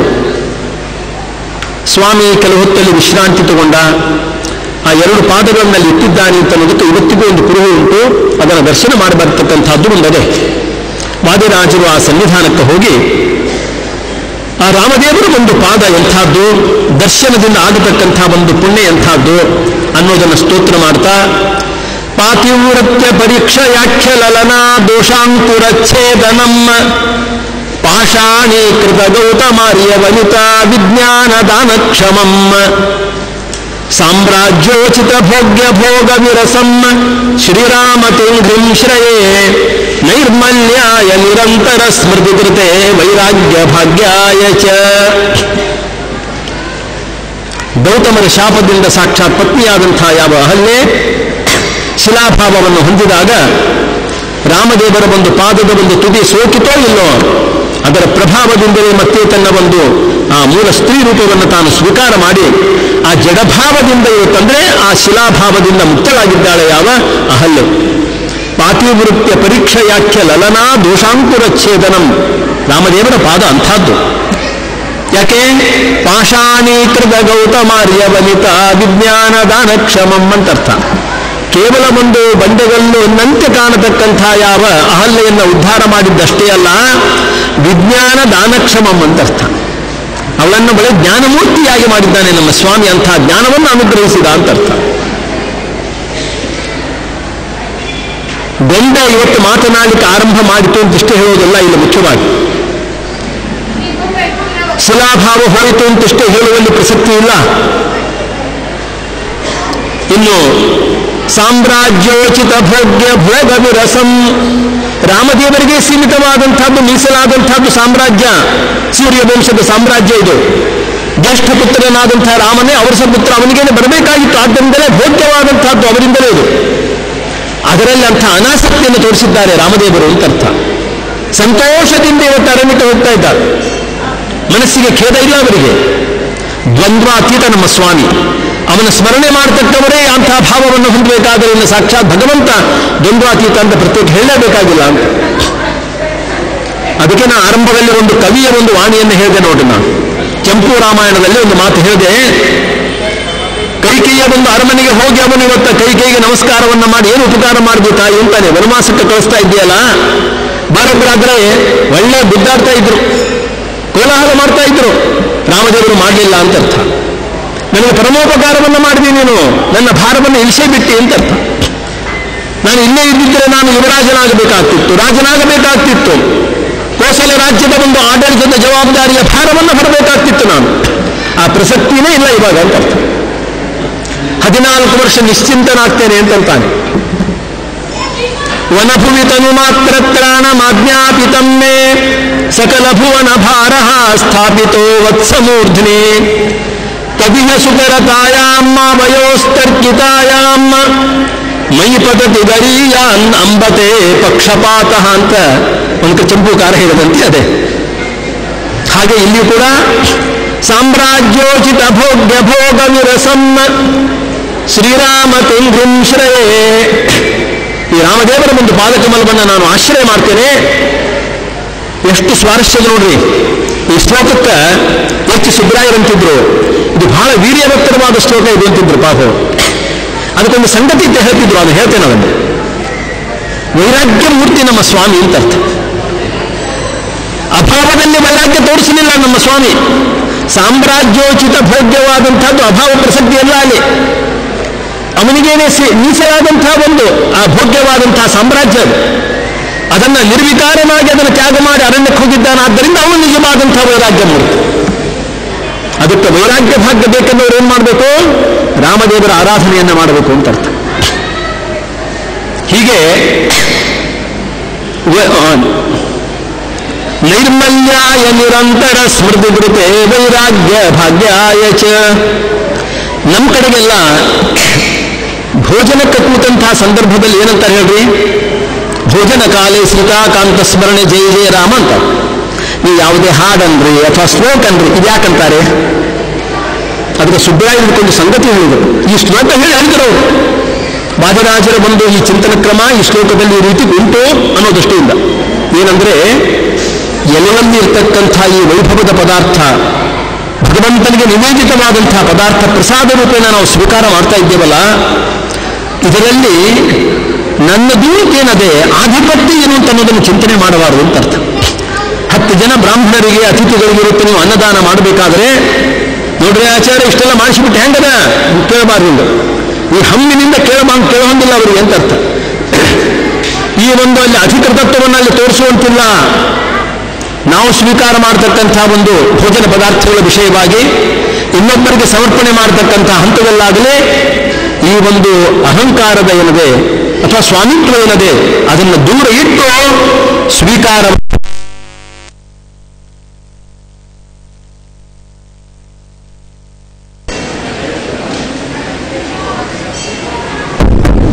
ಈ ನಿಮಿತ್ತದಿಂದ ನಿರ್ಮಲ್ಯಾಯ ನಿರಂತರ ಸ್ಮೃತಿ ಕೃತೆ ವೈರಾಗ್ಯ ಭಾಗ್ಯಾಯ ಚ ಅಂತ ಹೇಳಿದ್ದಾರೆ. ಆ ರೀತಿಯ ಹಾಗೆ ರಾಮದೇವರ ಒಂದು ಸ್ಮರಣೆಯನ್ನು ಈ ರೀತಿಯಾಗಿ ನಾವು ಮಾಡಬೇಕು. ವೈರಾಗ್ಯ ಭಾಗ್ಯ ಬರ್ತದೆ ನಮಗೆ. ಇರ್ತಕ್ಕಂಥ ಒಂದು ಈ ಪದಾರ್ಥಗಳ ಮಧ್ಯದಲ್ಲಿ, ಬಂಧುಗಳ ಮಧ್ಯದಲ್ಲಿ, ಇವತ್ತು ಬಂಧನದ ಮಧ್ಯದಲ್ಲಿ ಇದ್ದರೂ ಕೂಡ ಇವತ್ತು ನಾವು ಪದ್ಮಪತ್ರ ಮೀಮಾಂಬಸ ಎಂಬುದಾಗಿ ನಾವು ಬದುಕಬಹುದು ಅಂತಂದ್ರೆ ಅಂತಹ ರಾಮದೇವರ ಒಂದು ಪಾದ ಸ್ಮರಣೆ, ಆ ಪಾದ ಚಿಂತನೆಯನ್ನು ನಿತ್ಯದಲ್ಲಿ ಕೂಡ ನಾವು ನಮ್ಮ ಹೃದಯ ಕಮಲದಲ್ಲಿ ಮಾಡಬೇಕು ಅಂತನ್ನೋ ಒಂದು ವಿಶಿಷ್ಟವಾದಂತಹ ತತ್ವೋಪದೇಶವನ್ನು ಕೂಡ ವಾದಿರಾಜರು ಆ ರಾಮದೇವರ ಪಾದುಕೆಯ ಒಂದು ವರ್ಣನೆಯಲ್ಲಿ ಮಾಡ್ತಾ ಇದ್ದಾರೆ. ಅಷ್ಟೇ ಅಲ್ಲ, ನಂತರದಲ್ಲಿ ರಾಮದೇವರು ಅಧಿಕವಾಗಿ ಕಾಣತಕ್ಕಂತಹ ಸೇತುವನ್ನು ಸ್ವಲ್ಪ ದಿನ ಛೇದನ ಮಾಡಿದಂತಹದ್ದೇ, ಅದನ್ನೇ ನಾವು ಧನುಷ್ಕೋಟಿ ಅಂತ ಕರಿತಾ ಇದ್ದೇವೆ. ಅಲ್ಲಿ ಸ್ನಾನಾದಿಗಳನ್ನ ಮಾಡ್ತಕ್ಕಂಥದ್ದೇನದೇ ಬಹು ಪುಣ್ಯಪ್ರದವಾದದ್ದು ಅಂತಾರೆ, ಮಾಡಲೇಬೇಕು ಅನ್ನೋದೇ. ಯದ್ಭಾರತಸ್ಥ ಬಹುತೀರ್ಥ ನಿಷೇವಣೇನ ಲಭ್ಯಂ ಫಲಂ ದಿಶತೆ ಚೇನ್ ಮಮ ಸೇತು ಖಂಡ. ಈ ಭಾರತ ಭೂಮಿಯಲ್ಲಿ ಇರತಕ್ಕಂತಹ ಸಕಲ ತೀರ್ಥಗಳಲ್ಲಿ ಇವತ್ತು ನೀವು ಸ್ನಾನ ಮಾಡಿದರೆ ಯಾವ ಪುಣ್ಯ ಬರ್ತದೋ, ಧನುಷ್ಕೋಟಿ ಎನ್ನುವ ಒಂದು ಪ್ರದೇಶದಲ್ಲಿ ಇವತ್ತು ನೀವು ಸ್ನಾನ ಮಾಡಿದರೆ ಅಷ್ಟು ಪುಣ್ಯ ಬರ್ತದೆ. ಚಿಚ್ಛೇದ ಸೇತು ಅಧಿಕಂ ರಘುಪುಂಗ ಗೋತ್ರ ಅಂತ ಅಧಿಕವಾದಂತಹ ಯಾವುದು ಸೇತು ಏನದೆ ಅದನ್ನು ಛೇದನ ಮಾಡಿದ್ದಾನೆ ನಮ್ಮ ಸ್ವಾಮಿ. ಅವಶ್ಯವಾಗಿ ಇವತ್ತು ಯಾತ್ರೆ ಹೋಗ್ತಕ್ಕವರು ಅಲ್ಲಿಗೆ ಹೋಗಿ ಅಲ್ಲಿ ಒಂದು ಮಂದಿರದ ಸನಿಹದಲ್ಲೇನೆ ಒಂದು ರಾಮದೇವರ ಮಂದಿರ, ರಾಮಮೂರ್ತಿಯನ್ನು ದರ್ಶನ ಮಾಡಿ ಆ ಸೇತು ಛೇದನ ಮಾಡಿದಂತಹ ಒಂದು ಸೇತು ಭಾಗದಲ್ಲಿ ಸ್ನಾನಾದಿಗಳನ್ನ ಮಾಡ್ತಕ್ಕಂಥದ್ದು, ತರ್ಪಣಾದಿಗಳನ್ನ ಮಾಡ್ತಕ್ಕಂಥದ್ದೆಲ್ಲವೇ ಅದು ವಿಶೇಷ ಫಲ ಅಂತ ಹೇಳಿದ್ದಾರೆ ರಾಮದೇವರು. ನಮಗೆ ಎಲ್ಲ ಕಡೆಗೂ ಹೋಗ್ಲಿಕ್ಕೆ ಆಗೋದಿಲ್ಲ ಅಂದ್ರೆ ಅಲ್ಲಿ ಹೋಗಿ ಒಂದು ಸ್ನಾನ ಮಾಡಿದರೆ ಸಾಕಪ್ಪ ಅಂತ ಅರ್ಥ. ಹೀಗೆ ಇಂಥ ಒಂದು ಉಪಕಾರವನ್ನು ಅನೇಕ ಕಡೆ ಆದರೆ ಅದು ಒಂದು ಕಡೆ ಅಲ್ಲ. ಹಾಗೆ ನೋಡಿದರೆ ಅನೇಕ ಋಷಿಮುನಿಗಳು ಮಾಡಿದ್ದಾರೆ, ಜ್ಞಾನಿಗಳು ಮಾಡಿದ್ದಾರೆ. ಇಲ್ಲೇ ಮಧ್ವತೀರ್ಥಲ್ಲಿ ಕಡಿಮೆ ಅಲ್ಲ. ಮತ್ತು ಹಾಗೆ ನೋಡಿದರೆ ಮಧ್ವತೀರ್ಥದಲ್ಲಿ ಸ್ನಾನ ಮಾಡಿದರೆ ಗಂಗಾದಿ ಸಕಲ ತೀರ್ಥಗಳಲ್ಲಿ ಸ್ನಾನ ಮಾಡಿದ ಪುಣ್ಯ ಬರ್ತದೆ. ಆಯ್ತಾ? ನೀವು ರಾಮೇಶ್ವರಕ್ಕೂ ಹೋಗೋದು ಬೇಕಾಗಿಲ್ಲ, ಹೋಗಬಾರ್ದು ಅಂತಲ್ಲ ಮತ್ತಿಲ್ಲ. ಆಯ್ತಾ? ಹೋಗ್ಲಿಕ್ಕೆ ಆಗದೆ ಇದ್ದವರು ಪರಿತಾಪ ಪಡಬೇಕಾಗಿಲ್ಲ ಅನ್ನೋದೇ ಭಾವನೆ ಇಷ್ಟೇ, ಯಾವುದೋ ನಿಮಿತ್ತದಿಂದ. ಅಂತಹ ಧನುಷ್ಕೋಟಿಯನ್ನು ಇವತ್ತು ನಾವು ಸಕಲರು ಆಶ್ರಯ ಮಾಡಬೇಕು. ವಾದಿರಾಜರಂತಾರೆ ನಮ್ಮ ಸ್ವಾಮಿ ಕೇವಲ ಸೇತುವನ್ನು ಛೇದನ ಮಾಡಿದ ಅಂತಂದ್ರೆ ಪುಣ್ಯಕೋಟಿಯ ಒಂದು ರಾಶಿಯನ್ನೇ ಇಟ್ಟುಬಿಟ್ಟಾನೆ ನಮ್ಮ ಸ್ವಾಮಿ ಅಂತ. ಅದೊಂದು ಪೇಟಿಗೆ, ಅದು ಪೆಟ್ಟಿಗೆ ಧನುಷ್ಕೋಟಿ ಅನ್ನೋದು. ಜನಾನಾದಾನಾಧ್ಯಯನ ಯಜನಾಪೂರ್ತ ವಿಧಿನ ವೃಥಾ ಖಿನ್ನ ದೈನ್ಯಂ ಭಜತ ನಿಜ ನಿಶ್ರೇಯಸ ಕೃತೆ ಧನುಷ್ಕೋ ಸುರಶ್ರೇಣಿ ಕ್ಷೋಣಿ ಸಕಲ ಸುಜನಾಭೀಷ್ಟ ಫಲದ ಧನುಷ್ಕೋಟಿ ಪೇಟಿ ಸುಕೃತ ಸುಜನಸ್ಯಾಸ್ತಿ ಮಹತಿ ಅಂತ. ಹೌದು, ಏನಪ್ಪ ಅನೇಕ ಜನ ಇದ್ದಾರಲ್ಲ, ದಾನ ಮಾಡ್ತೇನೆ, ಇದನ್ನು ಮಾಡ್ತೇನೆ, ಲೋಕೋಪಕಾರ ಅಂತ ಅದನ್ನು ಕಟ್ಸೋದು ಇದನ್ನು ಕಟ್ಸೋದು, ಬರೀ ಇದನ್ನು ಮಾಡ್ತಾ ಇದ್ದೀರಲ್ಲ ನೀವು. ಏನು ಎಷ್ಟು ನೀವು ದೈನ್ಯರಾಗಿ ಎಷ್ಟು ಇವತ್ತು ವ್ಯಥೆಪಟ್ಟು ಮಾಡ್ತಾ ಇದ್ದೀರಿ ಅಂತ ಅರ್ಥ. ನೀವು ಮಾಡೋದೆಲ್ಲ ಏನಾಗಿದೆ ಅಂದ್ರೆ ಸಾಲ ಮಾಡಿ ದಾನ ಮಾಡೋಂಗಾಗಿದೆ. ದಾನ ಮಾಡಿದ ಒಂದು ಹೆಗ್ಗಳಿಕೆ, ಕೀರ್ತಿ, ಶ್ರೇಯಸ್ಸು ನಿಮಗೇನಾದರೂ ಇವತ್ತು ಪೇಪರ್ನಲ್ಲಿ ಬರ್ಬೋದು, ಹೋಗಬಹುದು. ಮರುದಿನ ಬೆಳಿಗ್ಗೆ ಒಂದು ಚಿಂತೆ ನಿಮ್ಮ ಮನಸ್ಸಲ್ಲಿ ಕೊಡ್ತದೆ, ಈ ಸಾಲ ಹೆಂಗೆ ತೀರಿಸಬೇಕು ಅಂತ. ಅವಾಗ ಬಂದಿರತಕ್ಕಂತಹ ಕೀರ್ತಿ ಹೆಗ್ಗಳಿಕೆಲ್ಲ ಮರ್ತು ಹೋಗ್ಬಿಡ್ತಾವೆ ಅಂತ. ಅದಕ್ಕೆ ರಾಜರಂತಾರೆ ನಮ್ಮ ರಾಮದೇವರು ಅಂತಹ ಒಂದು ವಿಶಿಷ್ಟವಾದಂತಹ ಪುಣ್ಯವನ್ನ ಪಡೆಯಬಹುದಾದಂತಹ ಒಂದು ಎಲ್ಲಿವತ್ತ ಪೇಟಿಯನ್ನು ಇವತ್ತು ಭದ್ರವಾಗಿ ಮುಚ್ಚಿಟ್ಟಾರೋ ಅಲ್ಲಿ ಹೋಗಿ ಸ್ನಾನಾದಿ ಸತ್ಕರ್ಮಗಳನ್ನು ಮಾಡಿದರೆ ಆ ಪೇಟಿ ನಿಮಗೇ ಸಿಗ್ತದೆ ಅಂತ ಅರ್ಥ. ಅಂಥದ್ದೊಂದು ಧನುಷ್ಕೋಟಿ ಅದ, ಅಲ್ಲಿ ಹೋಗಿ ಅಂತಹ ಸತ್ಕರ್ಮಾದಿಗಳನ್ನು ನೀವು ಮಾಡ್ರಿ ಅಂತ ಅನ್ನೋ ದೃಷ್ಟಿಯಿಂದಲೇ ಜನಾನಾದಾನಾಧ್ಯಯನ ಯಜನಾಪೂರ್ತ ವಿಧಿನ ಧನುಷ್ಕೋಟಿ ಪೇಟಿ ಸುಕೃತ ಅಂದ್ರೆ ಪುಣ್ಯ ಅಂತ ಅರ್ಥ. ಸಜ್ಜನರು ಪಡೆಯಬಹುದಾದಂತಹ ಯಾವ ಪುಣ್ಯದ ಪಟ್ಟಿಗೆ ಅದು ಧನುಷ್ಕೋಟಿ ಪೇಟಿ ಸುಕೃತ ಸುಜನಸ್ಯಾಸ್ತಿ ಮಹತಿ ಪೇಟಿ ಅಂತ ಅರ್ಥ. ಅದೇನಾ ಅಲ್ಪ ಸ್ವಲ್ಪ ಅಲ್ಲ ಅದು. ಏನಪ್ಪಾ ನಾವು 15 ಜನ ಹೋಗಿ ಸ್ನಾನ ಮಾಡಿಬಿಟ್ಟೇವಿ, ಸತ್ಕ್ರಮ ಮಾಡಿಬಿಟ್ಟೇವಿ, ಆ ಪೆಟ್ಟಿಗೆ ಒಂದು ಪುಣ್ಯ ಏನದೆ, ಅದು ಪುಣ್ಯ ರಾಶಿ ಏನದೆ, ಆ ಸಂಪತ್ತನ್ನು ತೊಗೊಂಡು ಬಂದ್ಬಿಟ್ಟೇವಿ, ಅದು ಬರಿದಾತು ಅಂತಿಲ್ಲ. ಅದು ಹಾಗೆ ಇರ್ತದೆ.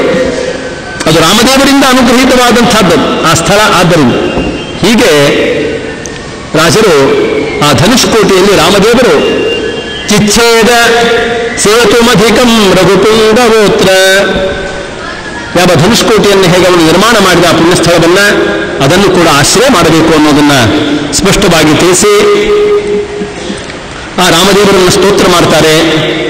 ಅಂದರೆ ಈ ಸನಿಹದಲ್ಲಿ, ಈ ಸ್ಥಳದ ಸನಿಹದಲ್ಲಿ ಇರತಕ್ಕಂತಹ ರಾಮ ಮಂದಿರಕ್ಕೂ ಹೋಗಿ ಕಪಿಕಟಕ ಧುರೀಣ ಕಾರ್ಮುಕನ್ಯಸ್ತಬಾಣ ಕ್ಷಪಿತ ದಿತಿಜ ಸೈನ್ಯ ಕ್ಷತ್ರಿಯೇಷ್ವಗ್ರಗಣ್ಯ ಜಲಧಿರಚಿತ ಸೇತು ಜಾನಕೀತೋಷ ಹೇತು ಪಥಿ ಪಥಿ ಗುಣ ಸಾಂದ್ರ ಪಾತು ಮಾಂ ರಾಮಚಂದ್ರ. ಈ ರೀತಿಯಾಗಿ ತೀರ್ಥ ಪ್ರಬಂಧದಲ್ಲಿ ಕೂಡ ರಾಮದೇವರ ಒಂದು ಅಮೋಘವಾದಂಥ ಯಾವ ಮಹಿಮಾ, ತಮ್ಮದೇ ಆದಂಥ ಒಂದು ಸ್ವಾರಸ್ಯಕರವಾದ ಔಚಿತ್ಯಪೂರ್ಣವಾದಂಥ ಒಂದು ಶೈಲಿಯಿಂದ ವಾದಿರಾಜರು ವರ್ಣನೆ ಮಾಡಿಕೊಡ್ತಾ ಇದ್ದಾರೆ. ಇನ್ನು ಇನ್ನೊಂದು ವಾದಿರಾಜರ ಒಂದು ಶೈಲಿಗೆ ಸೀಮಿತವಾದಂಥದ್ದೇ ಸ್ತೋತ್ರಾತ್ಮಕವಾದಂಥ ಒಂದು ಕೃತಿಯಲ್ಲಿ ನಾವು ರಾಮದೇವರ ಮಹಿಮಾವನ್ನು ಇವತ್ತು ನೋಡ್ತಾ ಇದ್ದೇವೆ.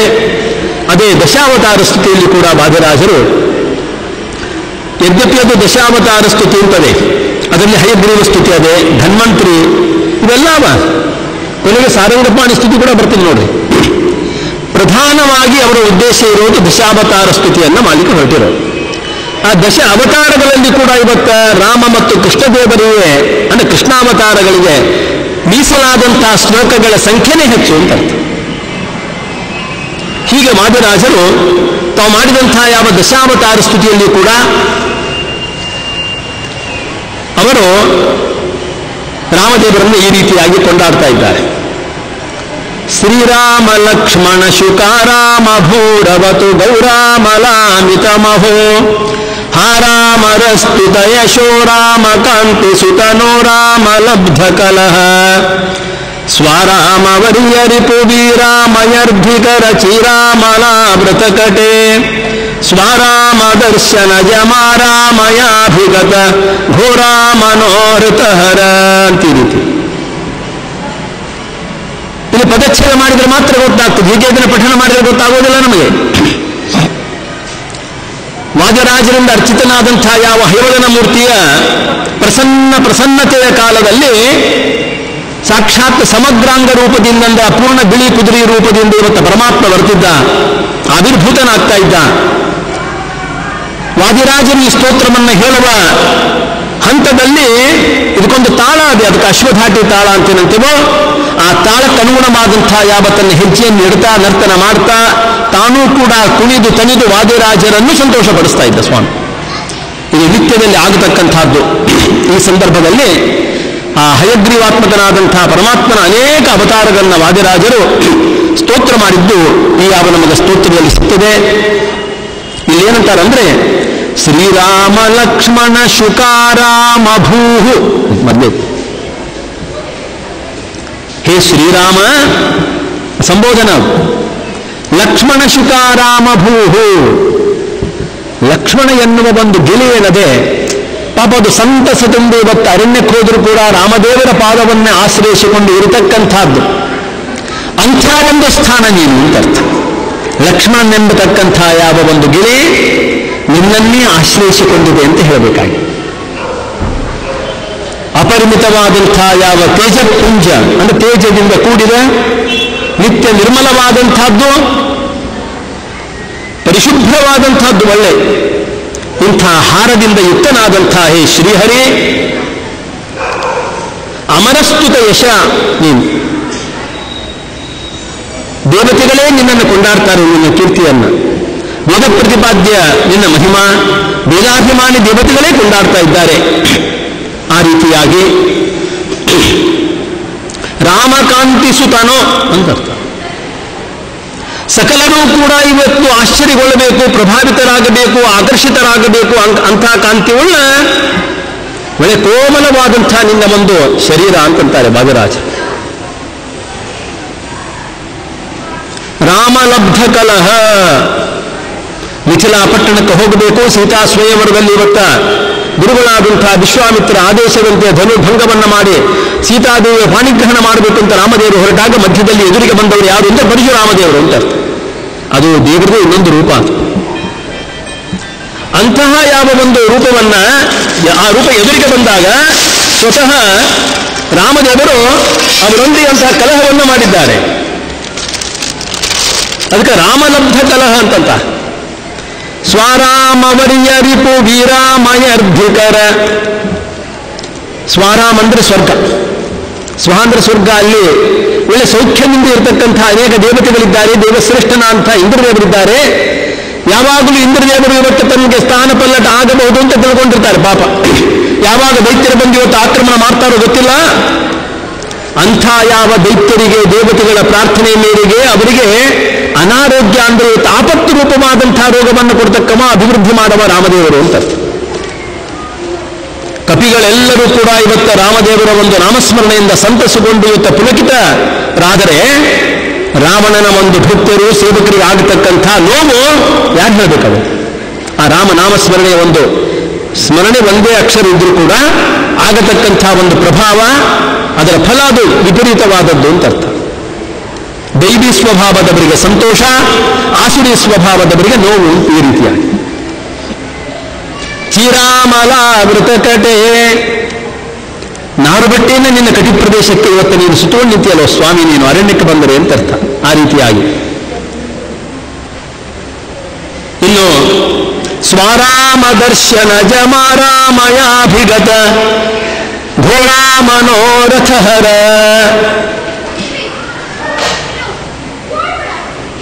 ಪಂಚವಟಿಯಲ್ಲಿ ಯಾವ ರಾಮದೇವರು ಇರತಕ್ಕಂತಹ ಸಂದರ್ಭದಲ್ಲಿ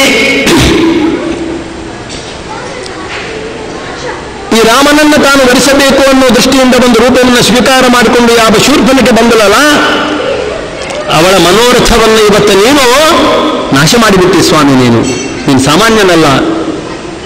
ಆಕರ್ಷಣೆ ಮಾಡತಕ್ಕಂಥದ್ದು ನಿಮಗೆ ಸಾಮರ್ಥ್ಯ ಇದೆ. ನೀನು ಲೋಕಾಭಿರಾಮ. ನೀನು ಎಲ್ಲ ಲೋಕದ ಜನರು ಕೂಡ ನಿನ್ನ ದರ್ಶನ, ನಿನ್ನ ಲಾವಣ್ಯದಿಂದ ಆಕರ್ಷಿತರಾದವರು, ಪ್ರಭಾವಿತರಾದವರು. ಆದರೆ ಅಸುರರಿಗೆ ಮೊದಲು ಆಕರ್ಷಣೆಯಾದಂತಾದರೆ ಮರುಕ್ಷಣ ಅವರು ನಿನ್ನಿಂದ ಶಿಕ್ಷಣಗೊಳ್ಳುತ್ತಾರೆ ಅಂತ ಅರ್ಥ. ಈ ರೀತಿಯಾಗಿ ವಾದಿರಾಜರು ಆ ರಾಮದೇವರನ್ನು ಸ್ತೋತ್ರ ಮಾಡತಕ್ಕವರಾಗಿ ಇನ್ನಂತಾರೆ, ಶ್ರೀಕೇಶವ ಪ್ರದಿಶ ನಾಕೇಶ ಜಾತಕಪಿ ಲೋಕೇಶ ಭಗ್ನರ ವಿಭೋ ಸ್ತೋಕೇತರಾರ್ತಿಹರಣ ಕೇವಲಾರ್ಥ ಸುಖಧೀಕೆ ಕಿ ಕಾಲ ಜಲದ ಸಾಕೇತನಾಥ ಬರ ಪಾಕೇರ ಮುಖ್ಯ ಸುತ ಗೋಕೇನ ಭಕ್ತಿ ಮತುಲಾಂ ರಾಕೇಂದು ಬಿಂಬ ಮುಖ ಕಾಕೆ ಕ್ಷಣಾಪ ಋಷಿಕೇಶ ತಿಂಗ್ರಿ ಕಮಲೆ. ಹೇ ಶ್ರೀಕೇಶವ, ಹೇ ರಾಮಾತ್ಮಕನಾದಂಥ ಕೇಶವ, ಬ್ರಹ್ಮರುದ್ರಾದಿಗಳನ್ನು ನೀನು ಪ್ರೇರಣೆ ಮಾಡ್ತಾ ಇದ್ದೀಯೋ ಅಷ್ಟೇ ಅಲ್ಲ, ಲಕ್ಷ್ಮೀದೇವಿಯಿಂದ ಕೂಡ ನೀನು ಶ್ರೀಕೇಶವ, ಬರೀ ಕೇಶವ ಅಂತ ಹೇಳಿಲ್ಲ. ಆದ್ದರಿಂದ ಋಷಿಕೇಶ ಶಬ್ದ ಇದೇ ಅರ್ಥ ಕೊಡ್ತದೆ ಒಂದು ಹಂತದಲ್ಲಿ. ಸಕಲ ಇಂದ್ರಿಯಗಳಿಗೂ ಪ್ರೇರಕನಾದಂಥವನು ನಮ್ಮ ಸ್ವಾಮಿ ಒಡೆಯನಾದವ ಅಂತ ಅರ್ಥ. ಆ ಇಂದ್ರಿಯಾಭಿಮಾನಿಗಳಿಗೂ ಕೂಡ ಒಡೆಯ, ಆದ್ದರಿಂದ ಇಂದ್ರಿಯಗಳಿಗೂ ಒಡೆಯ. ಹಾಗಾದ್ರೆ ಏನಾಗಬೇಕು ಇವಾಗ? ನಮಗೆ ನಿನ್ನ ಪಾದಕಮಲದಲ್ಲಿ ನಿರ್ಮಲವಾದಂತಹ ಒಂದು ಭಕ್ತಿ ಮತುಲಾಂ ಅದನ್ನು ಕೊಟ್ಟು ಬಿಡು ಅಂತಂತಾರೆ. ನೀ ಎಂಥವ ಅಂತಂದ್ರೆ, ನಾಕೇಶನಾದ ಯಾವ ಇಂದ್ರದೇವರು, ಅವನಿಂದ ಹುಟ್ಟಿದಂಥ ಯಾವ ವಾಲಿ ಕಪಿಶ್ರೇಷ್ಠನಾದವ, ಅವನಿಂದ ಭಗ್ನ ಅಂದರೆ ಇವತ್ತು ಆಘಾತಕಗೊಂಡಿರ್ತಕ್ಕಂತಹ ಸೂರ್ಯಜನಾದ ಸುಗ್ರೀವ, ಭಗ್ನ ರವಿಭೂ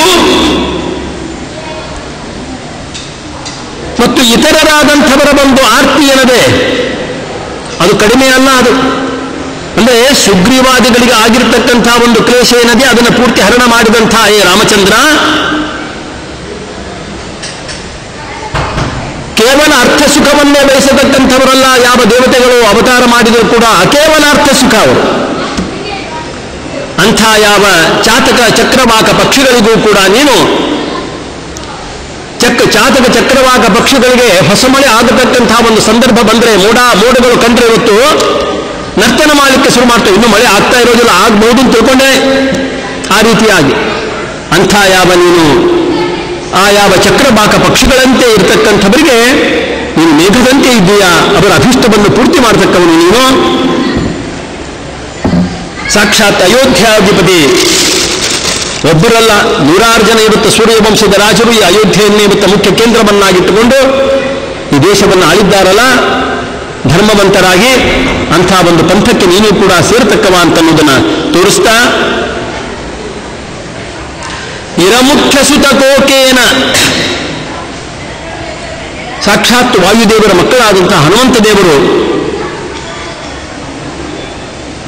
ಅಂಥ ಯಾವ ಚಕ್ರವಾಕಕ್ಕೆ ನೀನು ಸೂರ್ಯನಂತೆ ಇದ್ದೀಯಾ, ನೀನು ಪೂರ್ಣ ಚಂದ್ರಮನ ಒಂದು ಮುಖಕಾಂತಿಯುಳ್ಳ ಮುಖಬಿಂಬವುಳ್ಳಂತಹ ಹೇ ರಾಮ, ನಿನ್ನ ಪಾದಕಮನದಲ್ಲಿ ನಮಗೆ ನಿರಂತರವಾದಂಥ ಭಕ್ತಿ ಅನ್ನೋದು ನಮಗೆ ಯಾವಾಗಲೂ ಇರಲಿ ಎಂಬುದಾಗಿ ತಿಳಿಸಿ, ಇನ್ನು ಅನೇಕ ಶ್ಲೋಕಗಳವೆ, ಇನ್ನು ಒಂದೇ ಶ್ಲೋಕ ಹೇಳಿ ಮುಗಿಸ್ತೇನೆ. ಈ ಶ್ಲೋಕ ಹೇಗದು ನೋಡ್ರಿ. ರಾಮೇ ನೃಣಾಂ ಹೃದಭಿರಾಮೇ ನರಾಸಿ ಕುಲ ಭೀಮೆ ಮನೋದ್ಯ ರಮತಾಂ ಅಂತ ಈ ರೀತಿಯಾಗಿ ಗೋಮೇದಿನಿ ಜೈತಪೋಮೇ ಯಗಾಧಿ ಸುತ ಕಾಮೇ ನಿವಿಷ್ಟ ಮನಸೇ ಶ್ಯಾಮೇ ಸದಾ ತ್ವಯಿ ಜಿತಾಮೇ ಯತಾಪಸಜ ರಾಮೇ ಗತಾಧಿಕ ಸಮೇ ಭೀಮೇಶ ಚಾಪಗಲ ನಾಮೇಯ ಶೌರ್ಯಜಿತ ವಾಮೇಕ್ಷಣೆ ವಿಜಯಿನಿ ಎಂಬುದಾಗಿ ನಮ್ಮ ಮನಸ್ಸು ಎಲ್ಲಿ ರಮಣ ಮಾಡಬೇಕು ಅಂತಂದ್ರೆ ರಾಮೇ ಅಂತ ಅರ್ಥ. ಸಕಲ ಯಾವ ಒಂದು ವಿವೇಕವುಳ್ಳಂಥ ಮನುಷ್ಯರಿಗೆ ಅವರ ಹೃದಯ ಕಮಲಕ್ಕೆ ಅಭಿರಾಮನಾದಂಥವನು ನಮ್ಮ ಸ್ವಾಮಿ ರಾಮದೇವರು ಅಂತ. ಅಂಥವನು ರಾಮ. ನರಾಶಿಕುಲ ಭೀಮೆ, ಮನುಷ್ಯರನ್ನೇ ಇವತ್ತ ಜ್ಞಾಪಿಸಿಕೊಂಡು ತಿಂದು ಹಾಕತಕ್ಕಂಥ ಯಾವ ಹಸಿಮಾಂಸವನ್ನೇ ತಿನ್ನತಕ್ಕಂಥ ರಾಕ್ಷಸರಿಗೆ ಭಯಂಕರನಾದವ ಭೀಮ ಅಂದ್ರೆ.